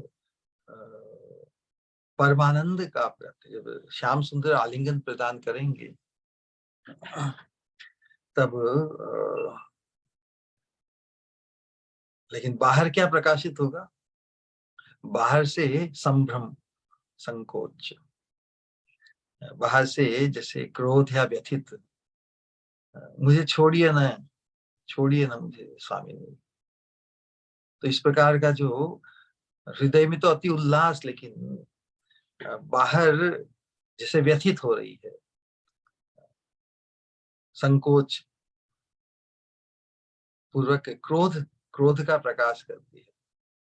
तो एक विचित्र अद्भुत प्रकार का भाव, कुट्टमित, कुट्टमित भाव, इसमें क्या, नायक द्वारा, या हम अब नायक नायिका की बात नहीं, ये तो ये परम परम नायक श्याम भगवान, भगवान और स्वामी दोनों ही भगवान। तो भगवान का जो एक एस्पेक्ट है नायक रूप में या प्रेम के विषय रूप में, जब नायक अ, राधा रानी को आलिंगन करने के लिए धारण करते हैं ना, तब परमानंद राधा रानी अनुभव करती है, लेकिन संभ्रमवश, संकोचवश, वाम्य की ही एक भंगिमा रूप, जैसे व्यथित हो रही है, जैसे परेशान हो रही, कोई किसी को जबरदस्ती आलिंगन करे तो छुड़ाने की कोशिश करते हैं, तो वहां पर परमानंदित होते हुए भी श्याम सुंदर को जैसे व्यथित होकर क्रोध दिखा रही है। तो ये एक विशेष कुटमित वाले, जब श्याम सुंदर ने स्वामिनी को अपने आलिंगन में ले ही लिया है, क्योंकि राधा रानी भी तो भाव विभोर हो गए श्याम सुंदर की ऐसी अवस्था देखकर। उनके हृदय का उल्लास है आंखों के माध्यम से के चेहरे पर प्रकट हुआ है।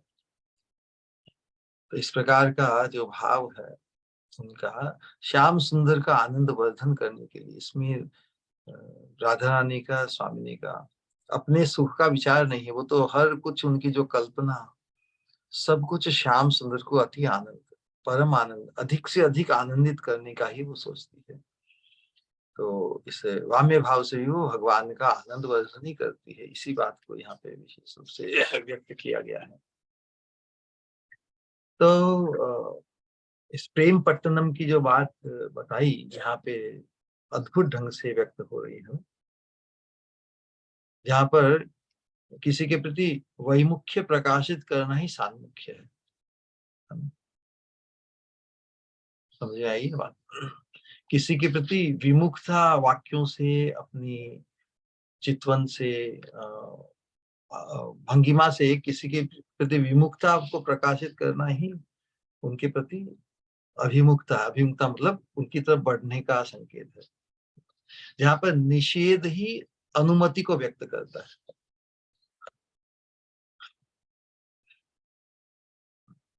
मौन ही प्रति उत्तर है, यहाँ पर मौन रहना ही सहमति है, और सहमति देना ही प्रतिकार है। तो सभी चेष्टा ही बड़ी अद्भुत है। अब ये सब भाव भंगिमाएं प्रबोधानंद सरस्वती अपने मंजरी रूप से दर्शन कर रही है। तो क्या देख रही है? यही देख रही है, इस कौतुक को देख रही है कि राधा रानी, हम इस राधा रस सुधा निधि के अंतर्गत देखेंगे, राधा रानी कितने प्रकार के सिंधुओं से युक्त है। तो अनेक प्रकार की कौतुक, कौतुक की भी सिंधु निधि है राधा रानी। अलग अलग विचित्र प्रकार के कौतुक पूर्वक वो श्याम सुंदर का आनंद वर्धन करती है। तो आलिंगन प्रदान करते हुए भी, मन में परम आनंद अनुभव करते हुए भी, बाहर से बस नहीं कह रही है। तो इस प्रकार पता है कि नहीं शब्द में भी हाँ, हाँ का उद्गार है ना, नहीं नहीं। तो जो नहीं नहीं कह रही है, नहीं के भीतर ना गौण हो गया, हाँ मुख्य हो गया। जब किसी दो बातों को व्यक्त किया जाता है, तो जो अंतिम उद्गार है वही वही शासन करता है। तो नहीं के अंतर्गत जो हाँ जो है अंतिम, न ही, उसने जैसे ना को ग्रस लिया। तो, तो राधा रानी का वो अर्थ है, जिसको भागवत में विदित हुआ कि अनया राधितो नूनम भगवान हरि ईश्वर है।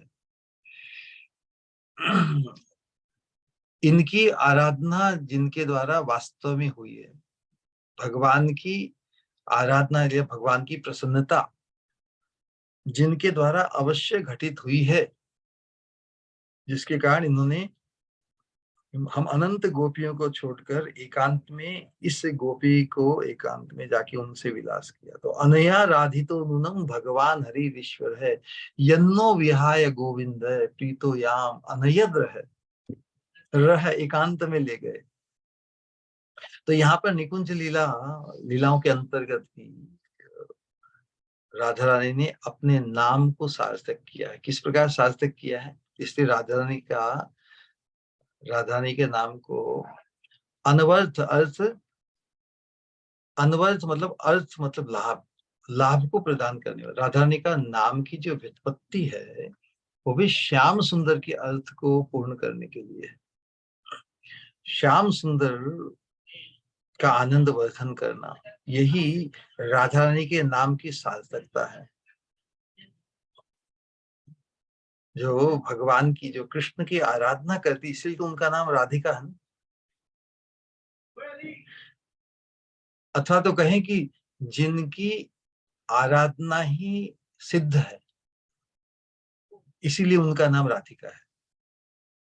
हमारी स्वामिनी का जो नाम का जो की महिमा यही थी कि जिनकी आराधना सिद्ध है, अर्थात जिनकी आराधना से श्याम सुंदर अपने अर्थ मतलब प्रयोजन को सिद्ध करते हैं, इसलिए राधिका का नाम अनवर्थ है।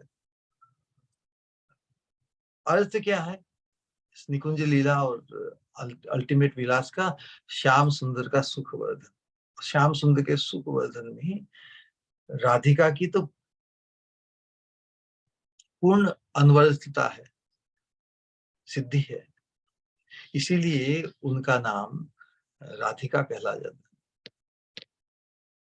तो ऐसी ऐसी जो मधुर आराधना है एक्सक्लूसिव राधा रानी की, अनंत ब्रज गोपिया वास्तव में राधा रानी का ही विस्तार है, काय भी विस्तार है। अलग अनेक प्रकार के भावों से श्याम सुंदर की सेवा को पुष्ट करने के का विलास है। लेकिन जो एक्सक्लूसिव कार्य राधा रानी का है, ऐसी मधुर आराधना, इसमें श्याम सुंदर एकांतिक भाव से वशीभूत होकर अनंत अद्भुत विचित्र नए नए नूतन रसास्वादन का लाभ करते हैं। तो कैसी ये, किस तरह जो विचित्र मधुर रस का आस्वादन,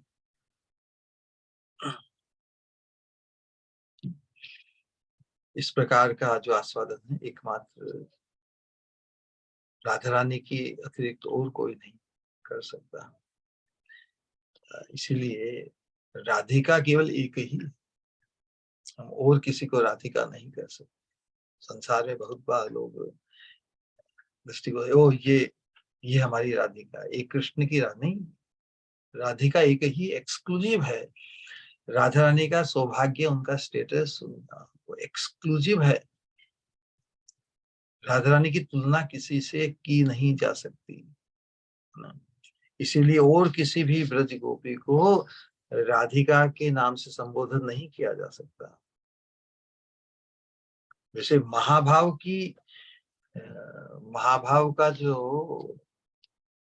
प्राकट्य है सभी ब्रज गोपी में होता है। जैसे कहा कि ब्रज के अंतर्गत गोपियों में जो रति है वो समर्था रति है। समर्था रति महाभाव तक पहुंचती है, लेकिन महाभाव के अंतर्गत भी मादनाक्य महाभाव है, और मादनाक्य महाभाव के अंतर्गत जो अनुभाव जो व्यक्त होते हैं, कुट्ट विद्ता, बहुत से नाम भी बहुत बहुत पहले इनसे परिचित हुए थे, अब तो इतना अध्ययन नहीं हो पाता। लेकिन ऐसे से विचित्र भाव एक्सक्लूसिव ऑफ राधा रानी जो मादनाक्य महाभाव के अंतर्गत आते हैं, इसलिए राधिका एकमात्र राधिका ही है। इसलिए ऋषभानु नंदिनी के सिवा और किसी को भी हम राधिका नहीं कह सकते। मादनाक्य महाभाव स्वरूपिणी,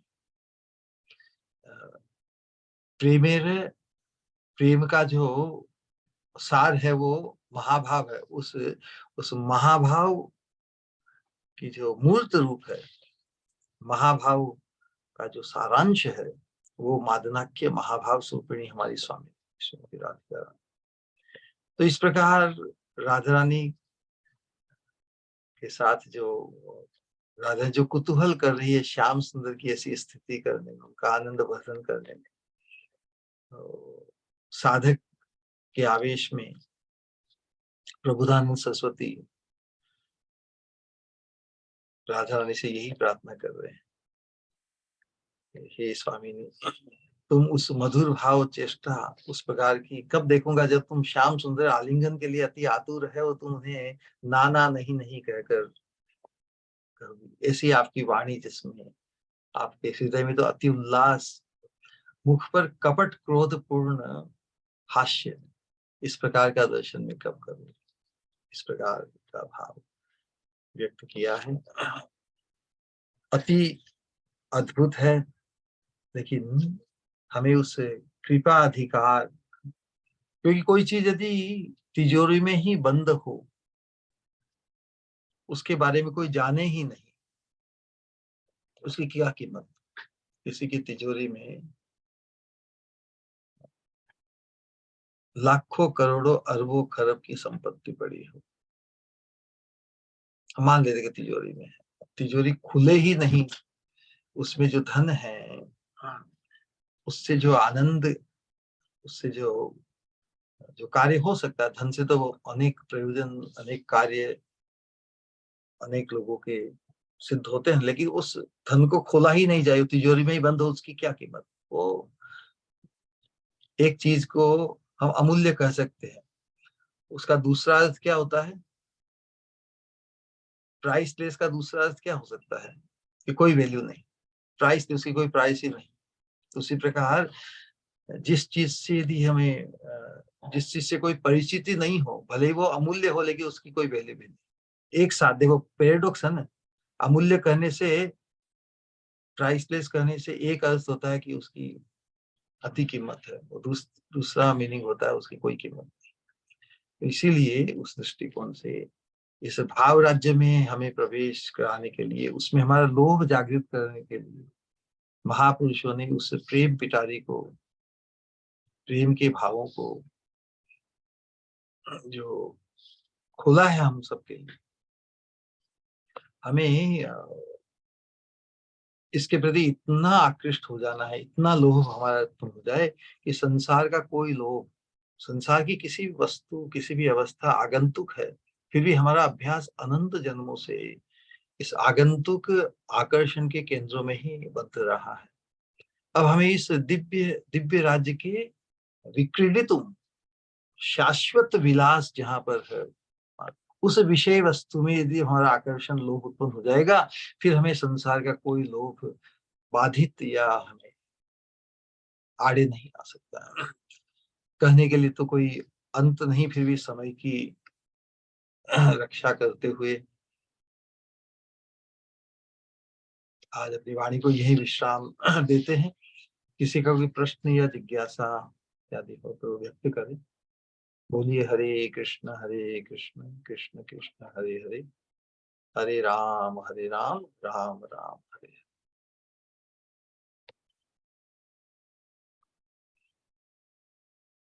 तो राधा रानी की इस प्रकार की जो मधुर भाव की चेष्टा है, क्या है, वो बोल रही है जो नहीं नहीं, इस प्रकार की, इस प्रकार का श्रवण हमें भी कब प्राप्त होगा।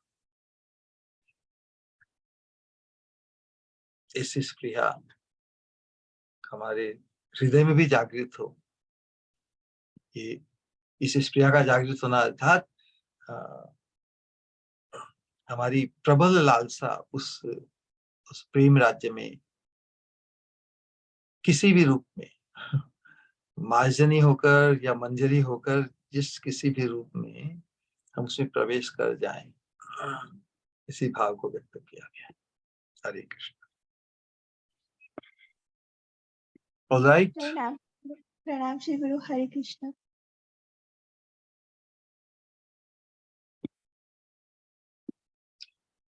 हाँ, एक प्रश्न है। पूजा मारू जी का प्रश्न है। आप अनम्यूट कर सकते हो। प्रणाम श्री गुरु। हरे कृष्णा। हरे कृष्णा। बहुत ही सुंदर श्री गुरु। जैसे आप बोल रहे थे कि एक मूक व्यक्ति ये सब चीज नहीं बता सकता ना, उसी तरह से हम भी श्री गुरु बता नहीं सकते कि हमको कितना आनंद प्राप्त होता है जब आप ये सब लीलाओं का वर्णन करते हैं। छोटा सा प्रश्न था, बीच में 3-4 जगह बता रहे थे कि वाम बीच में आता है, तो वाम का अर्थ क्या होता है श्री गुरु? वाम्य भाव मतलब विपरीत भाव, ना करना। अब संकेत स्थान पर सब व्यवस्था हो गई मिलन की, अब मिलन के लिए आतुर श्याम सुंदर है, लेकिन वो अब इसको कभी कभी लौकिक दृष्टि से स्त्री स्त्री स्वभाव भी कह सकते है ना। मन में अति उल्लास मिलन का है, लेकिन वो संकोच बस ना कहना। तो उससे श्याम सुंदर की आतुरता ही बढ़ी न। श्याम सुंदर किस हद तक अपने आप को राधा रानी के चरणों में न्यौछावर करने को तैयार है। तो यहाँ पर तो आपात दृष्टि से लग रहा है कि जैसे जो सेव्य है, परम सेव्य है, वही सेवक बन रहे हैं, और जो सेविका है वो स्वामी बन रही है। ऐसा आपात दृष्टि से लगता है, लेकिन तत्व में वास्तव में स्वामिनी ही इसी भाव को व्यक्त करके भी श्याम सुंदर की सेवा कर रही। सेवा का लक्ष्य उद्देश्य क्या है? आनंद बदन, सेव्य का आनंद बदन। तो राधा रानी का हर विलास यही तो प्रेम राज्य की रीति अति अति अद्भुत। उभय उभय होय आनंद वर्धन। तो एक संसार पर जो हमारा अनुभव है और दिव्य राज्य का जो अनुभव है, ये बड़ी विचित्रता है उसमें। हम कहते हैं कि क्षुधा क्षुधा और खाद्य वस्तु उभय जेमन, उभय उभय है विनाश कारण। प्रेम राज्य यही रीति अति अनुपम, उभय उभय होय आनंद वर्धन। संसार में देखते हैं कि क्षुधा अर्थात भूख, किसी व्यक्ति को बहुत भूख लगी हो, सामने खाद्य वस्तु भोजन प्रसाद भी मिल जाए तो क्या होता है दोनों के बीच में? क्षुधा और खाद्य वस्तु उभय जेमन, जिस प्रकार उभय उभयर है, दोनों एक दूसरे के क्या होते हैं? विनाशकार, एक दूसरे को समाप्त कर देते हैं। भूख खाद्य खाद्य पदार्थ को समाप्त कर देते हैं, और खाद्य पदार्थ भूख को खा जाते हैं, एक दूसरे को फिनिश कर देते हैं, एक दूसरे समाप्त हो जाते हैं। लेकिन प्रेम राज्य में जो रसास्वादन है, तो प्रेम है, वो परस्पर को बढ़ाता है। रसास्वादन और प्रेम को बढ़ाता है। भगवान के गोपियों के प्रेम को देखकर श्याम सुंदर का माधुर्य बढ़ता है। तो माधुर्य आस्वादन करके जितना आस्वादन करते हैं, प्रेम भी बढ़ता है। तो यहाँ पर वाम्य भाव जो आपात दृष्टि से विपरीत भाव लग रहा हो, उसका जो मकसद है श्याम सुंदर वो अनेक प्रकार के अपने विचित्र भाव वैचित्र से उनका आनंद वर्धन कर। तो उसमें यहाँ पे विपरीतता कुछ भी नहीं। आपात आपात दृष्टि से ऐसा प्रतीत होता है। हृदय में अति उल्लास सुख ही अनुभव करती है स्वामी।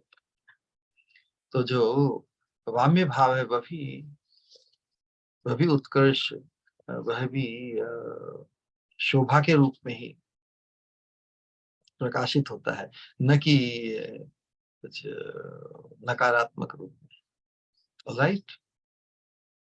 जी श्री गुरु, धन्यवाद। हरे कृष्ण। प्रणाम प्रणाम श्री गुरु। हरे कृष्णा।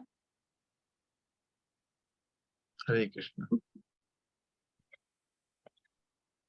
बहुत ही मतलब अद्भुत, आई थिंक अद्भुत शब्दों को भी ऐसा लगता होगा कि बहुत ही अद्भुत श्री गुरु, जिस तरह से आपने सब कुछ कहा। एक प्रश्न था, आपने कहा जैसे अम, उस राज्य की जो रीति है, जैसे वहाँ समर्पण, निछावर होना या खुद को बिल्कुल निम्न समझना, मतलब निम्न मतलब अपने आप को जैसे जिस तरह से झाड़ू का वर्णन या फिर कुछ भी, मतलब अपने आप को श्रेष्ठ ना समझना, वही वहाँ श्रेष्ठता का एहसास है। और जहाँ इस संसार में बिल्कुल ही विपरीत होता है, जो भौतिक संसार में इस एहसास का बिल्कुल विपरीत एहसास है। तो उम, पर तो ये दोनों दोनों का सामंजस्य कैसे हो? सामंजस्य रसवर्धन से होता है ना, उसका परिणाम क्या? किसी चीज किसी चीज की अभिव्यक्ति भाव से, चिंतन से, वाणी से, उसकी अभिव्यक्ति का परिणाम क्या? तो वहां पर अ, जैसे ना में हाँ छुपी है ना, नहीं में है छुपा है क्या? नहीं। हुँ, तो उसी प्रकार रसवर्धन के लिए, कि बाकी जब सब जगह हाँ ही हो, वो अनुभव तो श्याम सुंदर को द्वारका में या पूरे जगत में है ही ना। उनसे विशेष विशेष नए नए कुतूहल इस ब्रज की लीला में ही प्रकट होते हैं, क्योंकि ये अनप्रेडिक्टेबल है। यदि कुछ प्रेडिक्टेबल ही हो तो उसमें वो कौतुक नहीं होता ना। तो ब्रज की लीलाओं में राधा रानी के हृदय में कैसे कैसे भाव उठते हैं और किस प्रकार वो श्याम सुंदर जो वन हु इज ओमनीसाइंट, भगवान का परिचय क्या, भगवान की परिभाषा क्या? One who knows everything is God, correct. हुँ, तो यहाँ पर निकुंज में योग माया की व्यवस्था के अंतर्गत जो वन हु नोज एवरीथिंग, वो भी ही फील्स ओब्लिवियस, वो भी जैसे भूले हुए रहते हैं।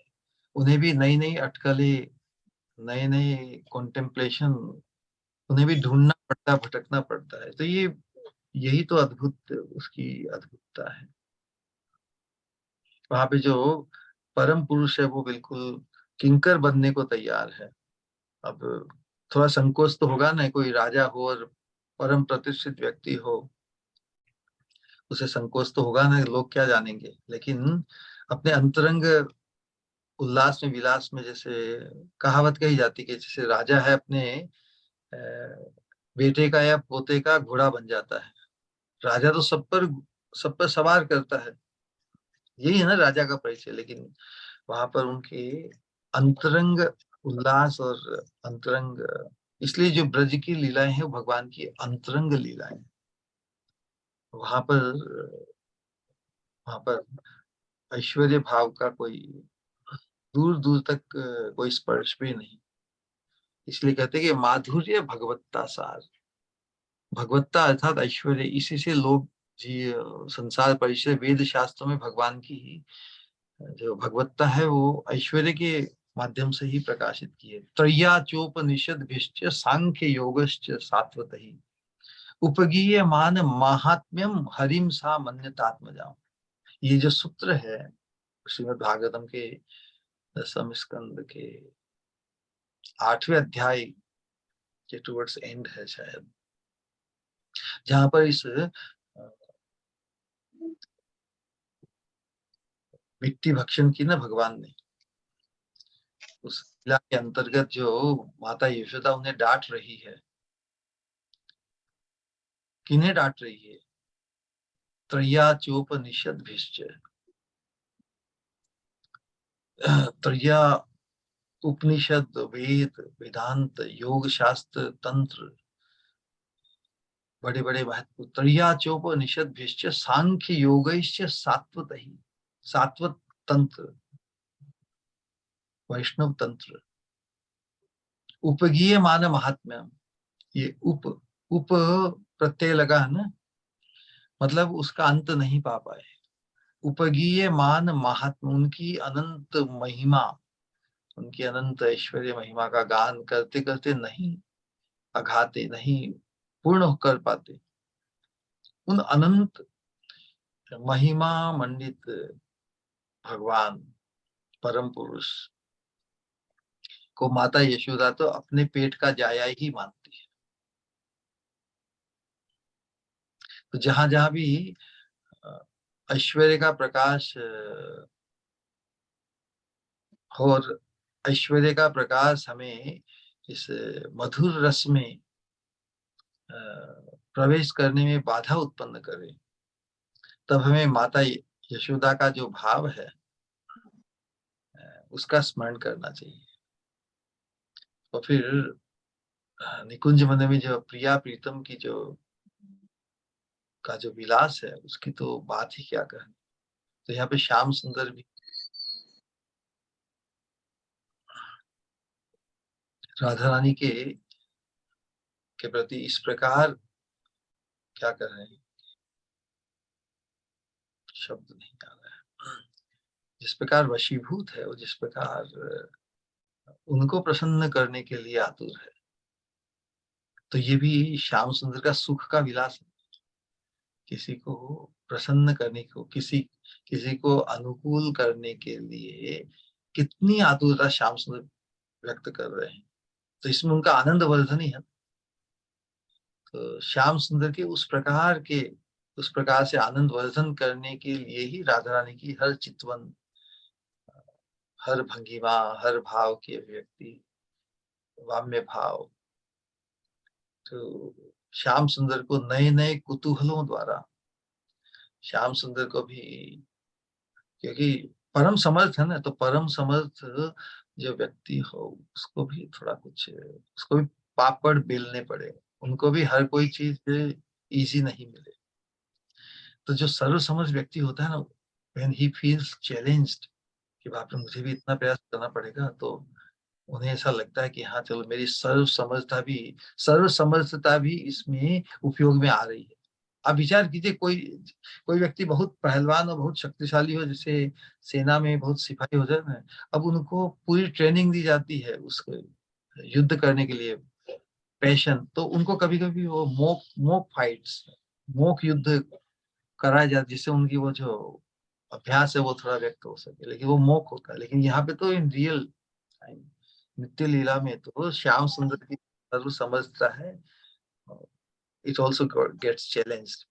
तो फिर वो अपने अभिष्ट, क्योंकि भगवान तो अपने संकल्प से, सत्य संकल्प है ना भगवान, अब राधा रानी से आलिंगन सुख का आस्वादन करना चाहते हैं, तो उसके लिए वो किस हद तक तैयार है, किस हद तक जो सर्व समझ जो राजा है या इत्यादि, हम जब जो श्रवण करते हैं उसमें यही है कि उनकी, हमारी स्वामिनी राधा रानी के प्रति जो वशीभूतता है,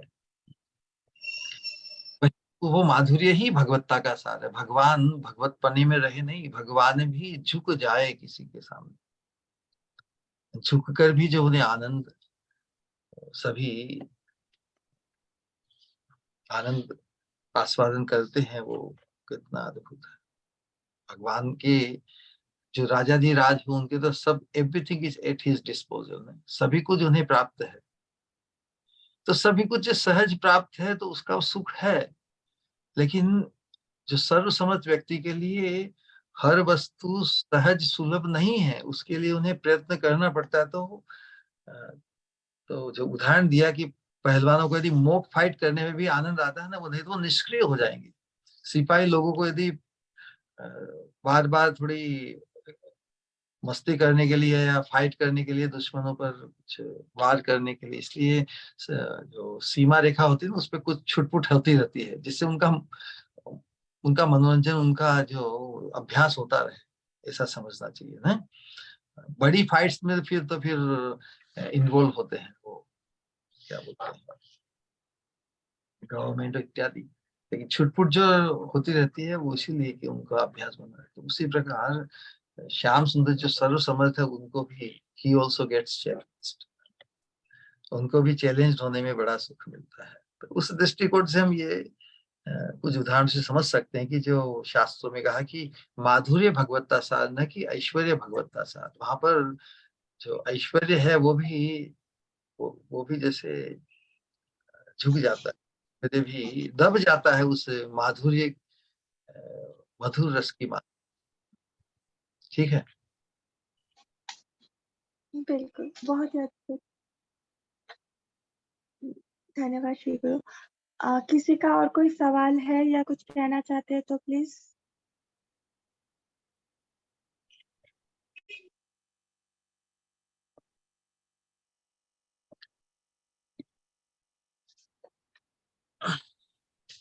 तो इस ओके। मार्ग में भी जो क्योंकि ये अनुरक्ति का मार्ग है ना, इसमें साधक अवस्था से ही हम भी फिर उस ऐश्वर्य भाव का जो आकर्षण है,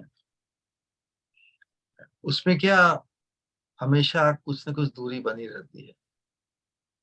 लेकिन जो अनुराग है, जो मधुर मधुर रस का, उसमें फिर उसमें फिर दूरी रह ही नहीं सकती। अनुरक्ति दूरी नहीं रहती ना। अनुरक्ति में किसी वस्तु या व्यक्ति के संबंध की स्मृति सतत बनी रहती है, ओतप्रोत कांतिक हो जाती है। तो ये इस मार्ग का जो अनुगत्य है वो भी इसलिए जो सत्संग है वो भी एकांतिक हो जाता है, क्योंकि हमें उसी भाव से विभावित, उसी भाव में डूबना है। तो जहां पर हम उस भाव में डूबने का हमें अवसर मिलता है, तो सहज ही हृदय की वो स्पृहा, हृदय का जो उल्लास, हृदय में जो अनुरक्ति है वो प्रकट हो जाएगी। तो अल्टीमेटली ये व्यक्ति के प्रति ही होते हैं। सत्संग में हम किसी ज्ञान या किसी विद्वता इत्यादि से प्रभावित होते हैं, किसी के प्रति पूज्यता का भाव भी हमारा जागृत होता है। बहुत से एक महापुरुष सत्संग और प्रदान करने वाले कितने भक्तों से हमने श्रवण किया इत्यादि, से हम प्रभावित हुए। तो एक पूज्यता का भाव जागृत होता है। लेकिन इस प्रेम मार्ग में जो हमारा सत्संग है, उसमें जब प्रियता या अनुरक्ति जब प्रकाशित होगी, तो हम फिर उसी भाव में खींचे चले जाएंगे। उस एकांतिक भाव की जागृति के बिना हमारा ये सत्संग भी एक प्रकार की जानकारी, एक टाइम पास जैसा नहीं। टाइम पास, अच्छी क्रेडिट हमने अर्जित की, उस दृष्टिकोण से नहीं। इसके वाइब्रेशन जिस प्रकार अनुरक्ति सतत होती है, ऐसा नहीं कि किसी के सामने किसी से हम श्रवण करें या किसी का दर्शन करें तभी तक वो अनुरक्ति रहती है, बाद में फिर out of sight out of mind नहीं, फिर मन से वो निकल ही नहीं सकता। अनुरक्ति रति ऐसी वस्तु है जिसके प्रति हो जाती है फिर वो सतत हो जाती है। और क्योंकि ये सतत प्रवाह है ना नित्य लीला का, भगवान के चिन्मय राज्य में समय भी शाश्वत है, वहां पर समय का शासन नहीं। तो उस दृष्टिकोण से हम भी हमारे समय के परे, समय के प्रभाव से परे हमारा जो शाश्वत रूप है, अपने शाश्वत स्वरूप के अनुरूप, उस रूप में ही हमारी प्रतिष्ठा, उस रूप में ही हमारा अभिमान भी जागृत होगा। लेकिन हम उस भाव से विभावित, उस भाव में प्रतिष्ठित व्यक्ति को जब तक हम नहीं पहचानेंगे, जब तक हमारी अनुरक्ति रति ऐसे महत्पुरुष के प्रति जब तक नहीं होगी, तब तक हम अग्रसर नहीं कर पाएंगे। वहां पे एक डिस्टेंस रह जाता है, हम खींचे नहीं चले जाएंगे। इस मार्ग में तो जो खींचा चला जाएगा अनुगत्य धर्म से, वही उस उधर पहुंच जाएगा। तो इसलिए ये जो इस मंजरी भाव के राजधानी के कैंकर्य की प्राप्ति का जो जो साधन है, उसमें अनुगत्य धर्म, जिनके अनुगत्य में हम अ, रहना चाहते हैं, वो अनुगत्य धर्म की पुष्टि उस रति आसक्ति से ही होगी। तो ये आसक्ति का ही मार्ग है। लोभ ये आसक्ति का ही मार्ग है। जिस जिस वस्तु के प्रति लोभ होता मतलब अनुरक्ति, आसक्ति। तो उस दृष्टिकोण से हमें इस अनुशीलन को बढ़ाना है। चैतन्य महाप्रभु का जो मनोभीष्ट है उसे पूर्ण करने के लिए हम मनुष्य रूप में हम सभी पर्याप्त योग्यता भगवान ने हमें दी है। तो उस योग्यता को प्रकाशित करने के लिए, वो योग्यता वास्तव में दुर्लभ है, नो डाउट अबाउट इट, लेकिन असंभव नहीं। योजकस तत्र दुर्लभम। अयोग्य है पुरुषो नास्ति। कोई भी मनुष्य, कोई भी साधक अयोग्य नहीं होते हुए भी दुर्लभता क्यों बताइए? क्योंकि जब तक किसी ऐसे व्यक्ति से हमारा जुड़ान, अनुरक्ति रति के स्तर पर नहीं होगा, तब तक उसकी दुर्लभता या उसकी अरे कितना और प्रयास करेंगे, कितना जप करना है, कितना तप करना है, कितना अध्ययन करना है, इत्यादि इत्यादि, फिर भी समय रह जाता है। फिर भी समय में लाइफ में जैसे बोर होता है ना कोई व्यक्ति, इतना किया अभी बहुत टाइम है, बहुत टाइम है हमें। लेकिन जो रति के स्तर पर हमारी जो चित्त वृत्ति ऐसी होगी कि हम हमें ऐसा अनुभव होगा कि हमारे पास इतना सोचना, इतना करने के लिए है और हमारे पास समय ही नहीं। तो जब हमें समय का अभाव, समय की कमी महसूस होने लगे, तो हमें समझना चाहिए कि भगवान की विशेष कृपा हमारे चित्त में उसका स्पर्श हो रहा है।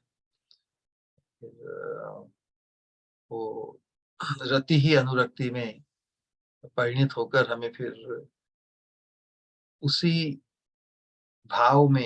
उसी भाव से संपन्न कर देगी।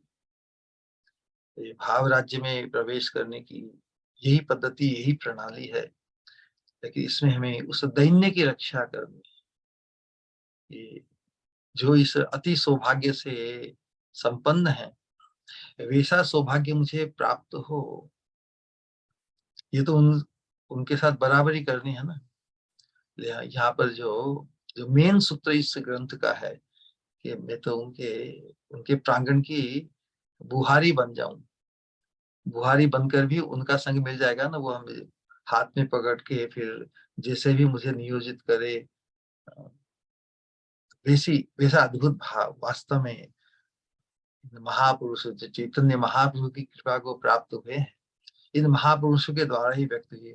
ऐसा भाव किसी भी अन्य संप्रदाय, किसी वैष्णव संप्रदाय में भी ऐसा दैन्य और ऐसा भाव का प्रकाश और कहीं नहीं हुआ। इसलिए हम जिस मार्ग में, जिस परंपरा में आए हैं, वो वास्तव में अद्वितीय है। हरे कृष्ण कृष्ण कृष्ण हरे हरे राम। किसी का और कोई सवाल नहीं तो श्री गुरु मुझे कुछ कहना है, कहूँ? तो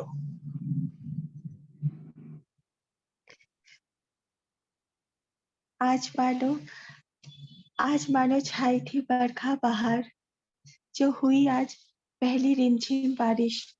देखकर वो बारिश को बस यही एहसास हुआ, जैसे जैसे धूप से ये तप्त जमीन मानो आज सिक्त हुई इतने दिनों बाद बारिश की बूंदों से। तो ऐसा लगा जैसे ऐसे ही मानो मेरी श्री गुरु की कृपा की कितनी बारिश होती है, और वो हमारे जैसे कितने लाखों हृदय के शुष्क हृदय जो जो ना जाने अनर्थों से, कितनी तरीके के अनर्थों से संसार के वो वो बिल्कुल ही रूखे और मरुभूमि जैसे है, वो मानो सिक्त होने को होते हैं। ये बारिश तो कुछ देर बाद रुक जाती है और उसका जो असर भी होता है वो थोड़ी देर ही जो जो रहता है। पर मेरी श्री गुरु जो बारिश करते हैं, मानो उसका एहसास रह ही जाता है, क्योंकि वो ऐसा एहसास होता है जो कभी मिट नहीं सकता। जिस तरह से हर बार आप कुछ ना कुछ मानो जैसे मैं हमेशा कहती हूँ, कुछ ना कुछ अद्भुतता का पिटारा हर बार उसमें से कुछ तो ऐसी चीज़ आती है। हर वर्ड से हर शब्द ही अद्भुत होते हैं, पर फिर भी जैसे कि आज भी जिस तरह से राधे श्याम के जो जो उनके जो प्रेम के आदान-प्रदान के बारे में जितने इतनी खूबसूरती से और इतनी सरलता से मानो ऐसा लग रहा था कि सही में ऐसा ही हो रहा है आँखों के सामने। बिल्कुल हमारी स्वामिनी का जो वाम भाव कितना कितने अद्भुत तरीके से वाम्य भाव वो उसे आपने कहा और ना में जो हाथ छुपी रहती है, हर एक मानो वहाँ की हर रीत है निराली। वहाँ के हर ना में हाँ, हाँ में ना, कितना खूबसूरत और कितना दिव्य लगता है उसे सुनने में ही। तो अगर सही मायनों में हृदय जो महसूस करे, तो वो कितना कितना आह्लादनीय हो। जिस तरह से जो आपने वो मोक्ष जो नाच के जो श्लोक का जो जिस तरह से कि जब हम प्रसादम के बाद जो ढकार आती है, तो मानो उसकी जो हल्की-सी जो रस जो चारों तरफ बिखेरती है, वो मानो लोक जागृत करती है। तो यही मानो लोक जागृत ही तो करना है। एक मूक व्यक्ति मानो शब्दों से तो कुछ प्रकाशित हो ही नहीं सकता। कितना कितना वो संभव ही नहीं है। मानो वही एहसास महसूस हुआ कि मैं चाहे जितनी भी कोशिश कर लूँ या कोशिश ही नहीं कर सकती या कितना भी प्रयास पर वो वो मैं एक कण भी मैं कर ही नहीं सकती, जो अमृतवारी श्री गुरु आप करते हो।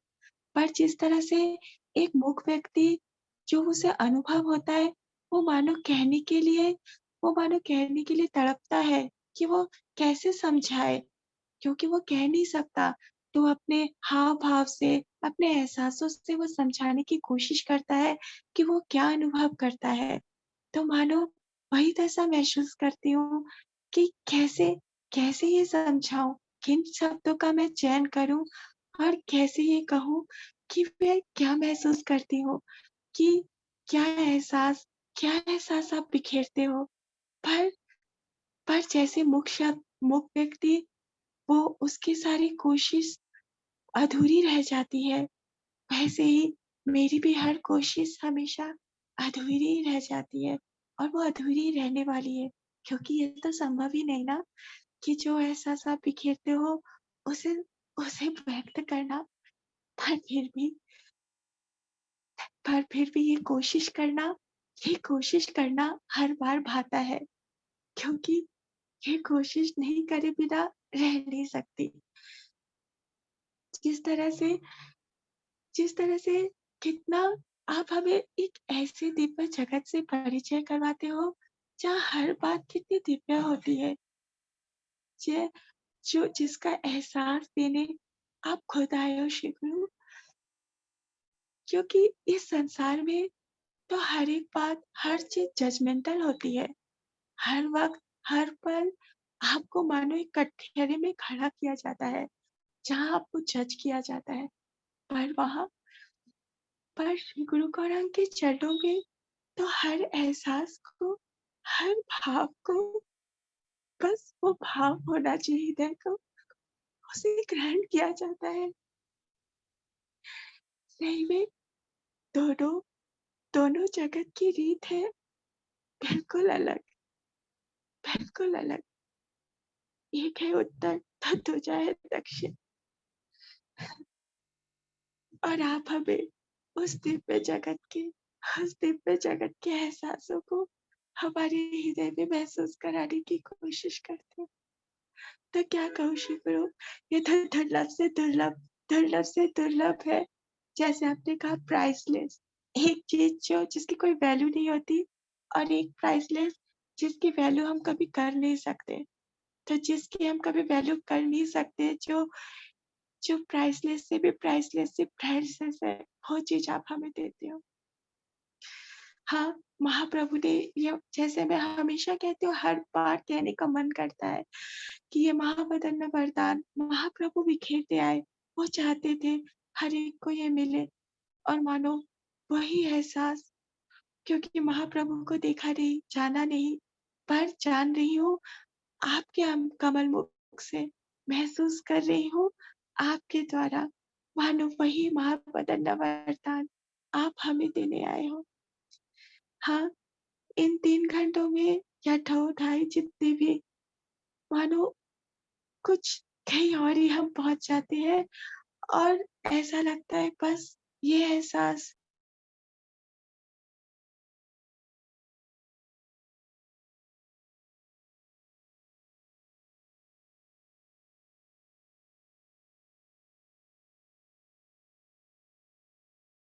कोटि-कोटि धन्यवाद। But word is not sufficient enough, पर फिर भी प्रणाम। हरे कृष्णा। ये जो एक बात स्मरण में आई, जो कुतूहल, अ, हमारा भी लोभ उत्पन्न हो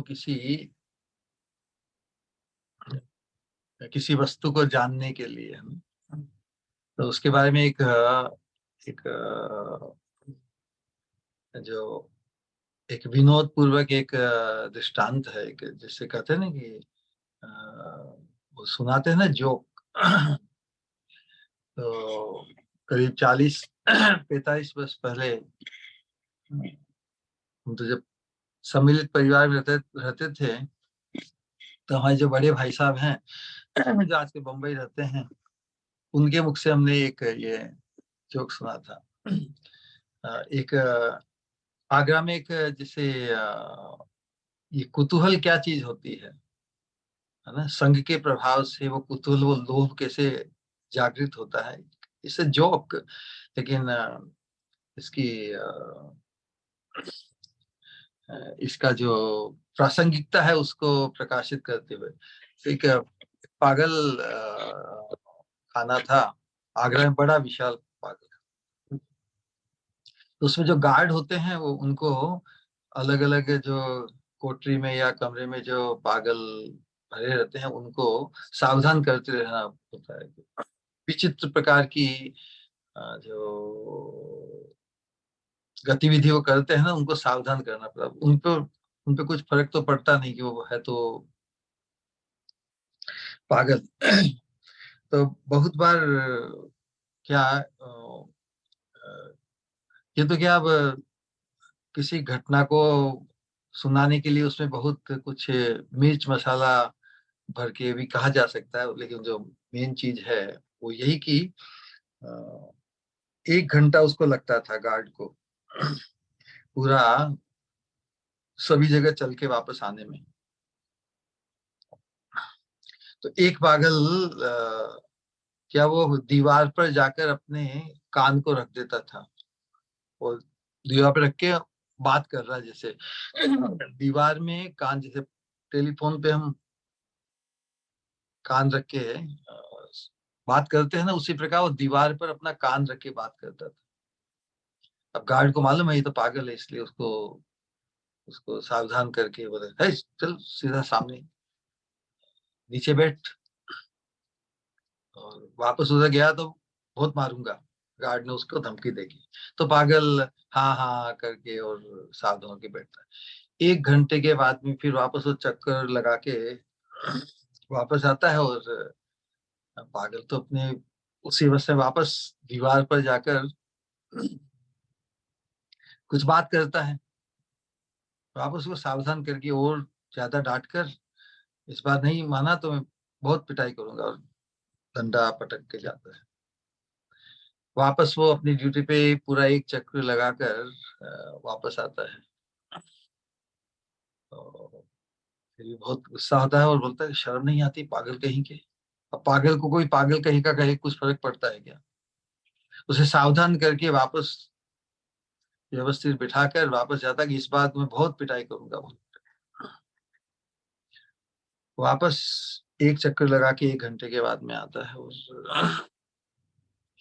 इतनी डांट, इतनी चेतावनी देने के बावजूद भी वापस वो तो बड़े उत्साह से बहुत जबरदस्त बात कर रहा है, जैसे कोई सामने बॉल में कोई बैठा हुआ है। अब 3 घंटे 3 बार जब ऐसी हरकत पागल की देखी, तो जो गार्ड है, मतलब जो चौकीदार है, वो भड़क के बोलता है, शर्म नहीं आती? बहुत, मतलब पागल को क्या कहे, लेकिन साथ में सोचता है कि देखता हूं मैं, कुछ कुछ हो सकता है वहां पर। तो पागल को झटके से वहां से निकाल कर बोलता है, मैं देखता हूँ किससे बात कर रहा था। एक कुतूहल पैदा हुआ ना उसके अंदर, कुतूहल पैदा हुआ। उसकी वृत्ति प्रवृत्ति ऐसी बार बार देखकर अब उसका गार्ड को तो संग करना पड़ेगा पागलों का ही। उनके संग के प्रभाव से उसमें कुतूहल हुआ, उसने कहा कि मैं देखता हूँ क्या। तो उसको हटाकर वो खुद कान पे जाके, दीवार पे जाके अपना कान लगाता है। 1 मिनट, 2 मिनट, 3, अरे वहां पे कुछ हो तो कुछ सुनाई दे ना। वो तो 3 मिनट, 4 मिनट, 5 मिनट बोलता है, कुछ नहीं है वहां तो। वो इधर पागल खूब जोर जोर से हंस रहा है। तो उसे कहता है, मूर्ख, क्यों क्यों हंस रहा है मेरे पे? तो पागल उसे कहता है कि मैं 3 घंटों से वहां पे सुनने को प्रयास कर रहा हूं, मुझे कुछ सुनाई नहीं दिया, तुम्हें 5 मिनट में सुनाई दे जाएगा? कहने का आशय ये है कि कुतूहल हमारा संग के प्रभाव से, जिसका हम संग करते हैं उसके प्रभाव में आते हैं। तो ये जो सत्संग है, इसमें हमें दिव्य राज्य, दिव्य राज्य में हमारे प्रवेश की संभावना, इसके लिए कुतूहल, इसके लिए उस संभावना, कुतूहल अर्थात संभावना। वो जानता है गार्ड कि वहां पर कुछ नहीं है, फिर भी पागल की हरकतें देखकर उसे कुतूहल हुआ कि शायद कुछ हो। लेकिन हम जिस राज्य की चर्चा या कर रहे हैं, हमारे आचार्य जो हमें देने आए हैं, तो वास्तव में उसमें यदि हमारा कुतूहल उत्पन्न हो जाए तो वहां तो रियल वस्तु है। उस रियल वस्तु में हमारा कुतूहल उत्पन्न होते ही हम उसमें खींचे चले जाए। ऑल राइट, खूब खूब धन्यवाद सभी का। हरे कृष्ण।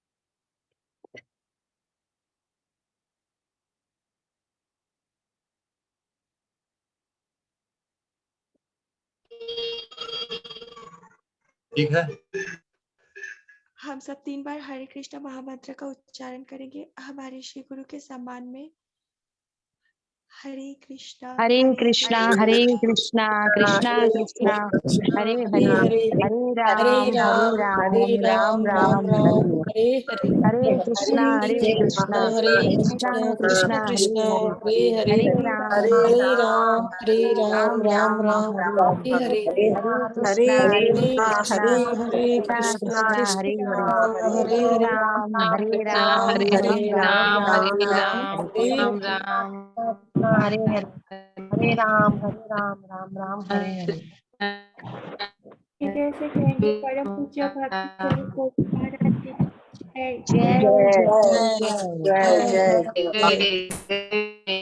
जय निताय गौर। जय हरि हरि बोल। प्रणाम श्री गुरु। प्रणाम श्री गुरु। प्रणाम श्री गुरु। हरे कृष्णा, हरे कृष्णा।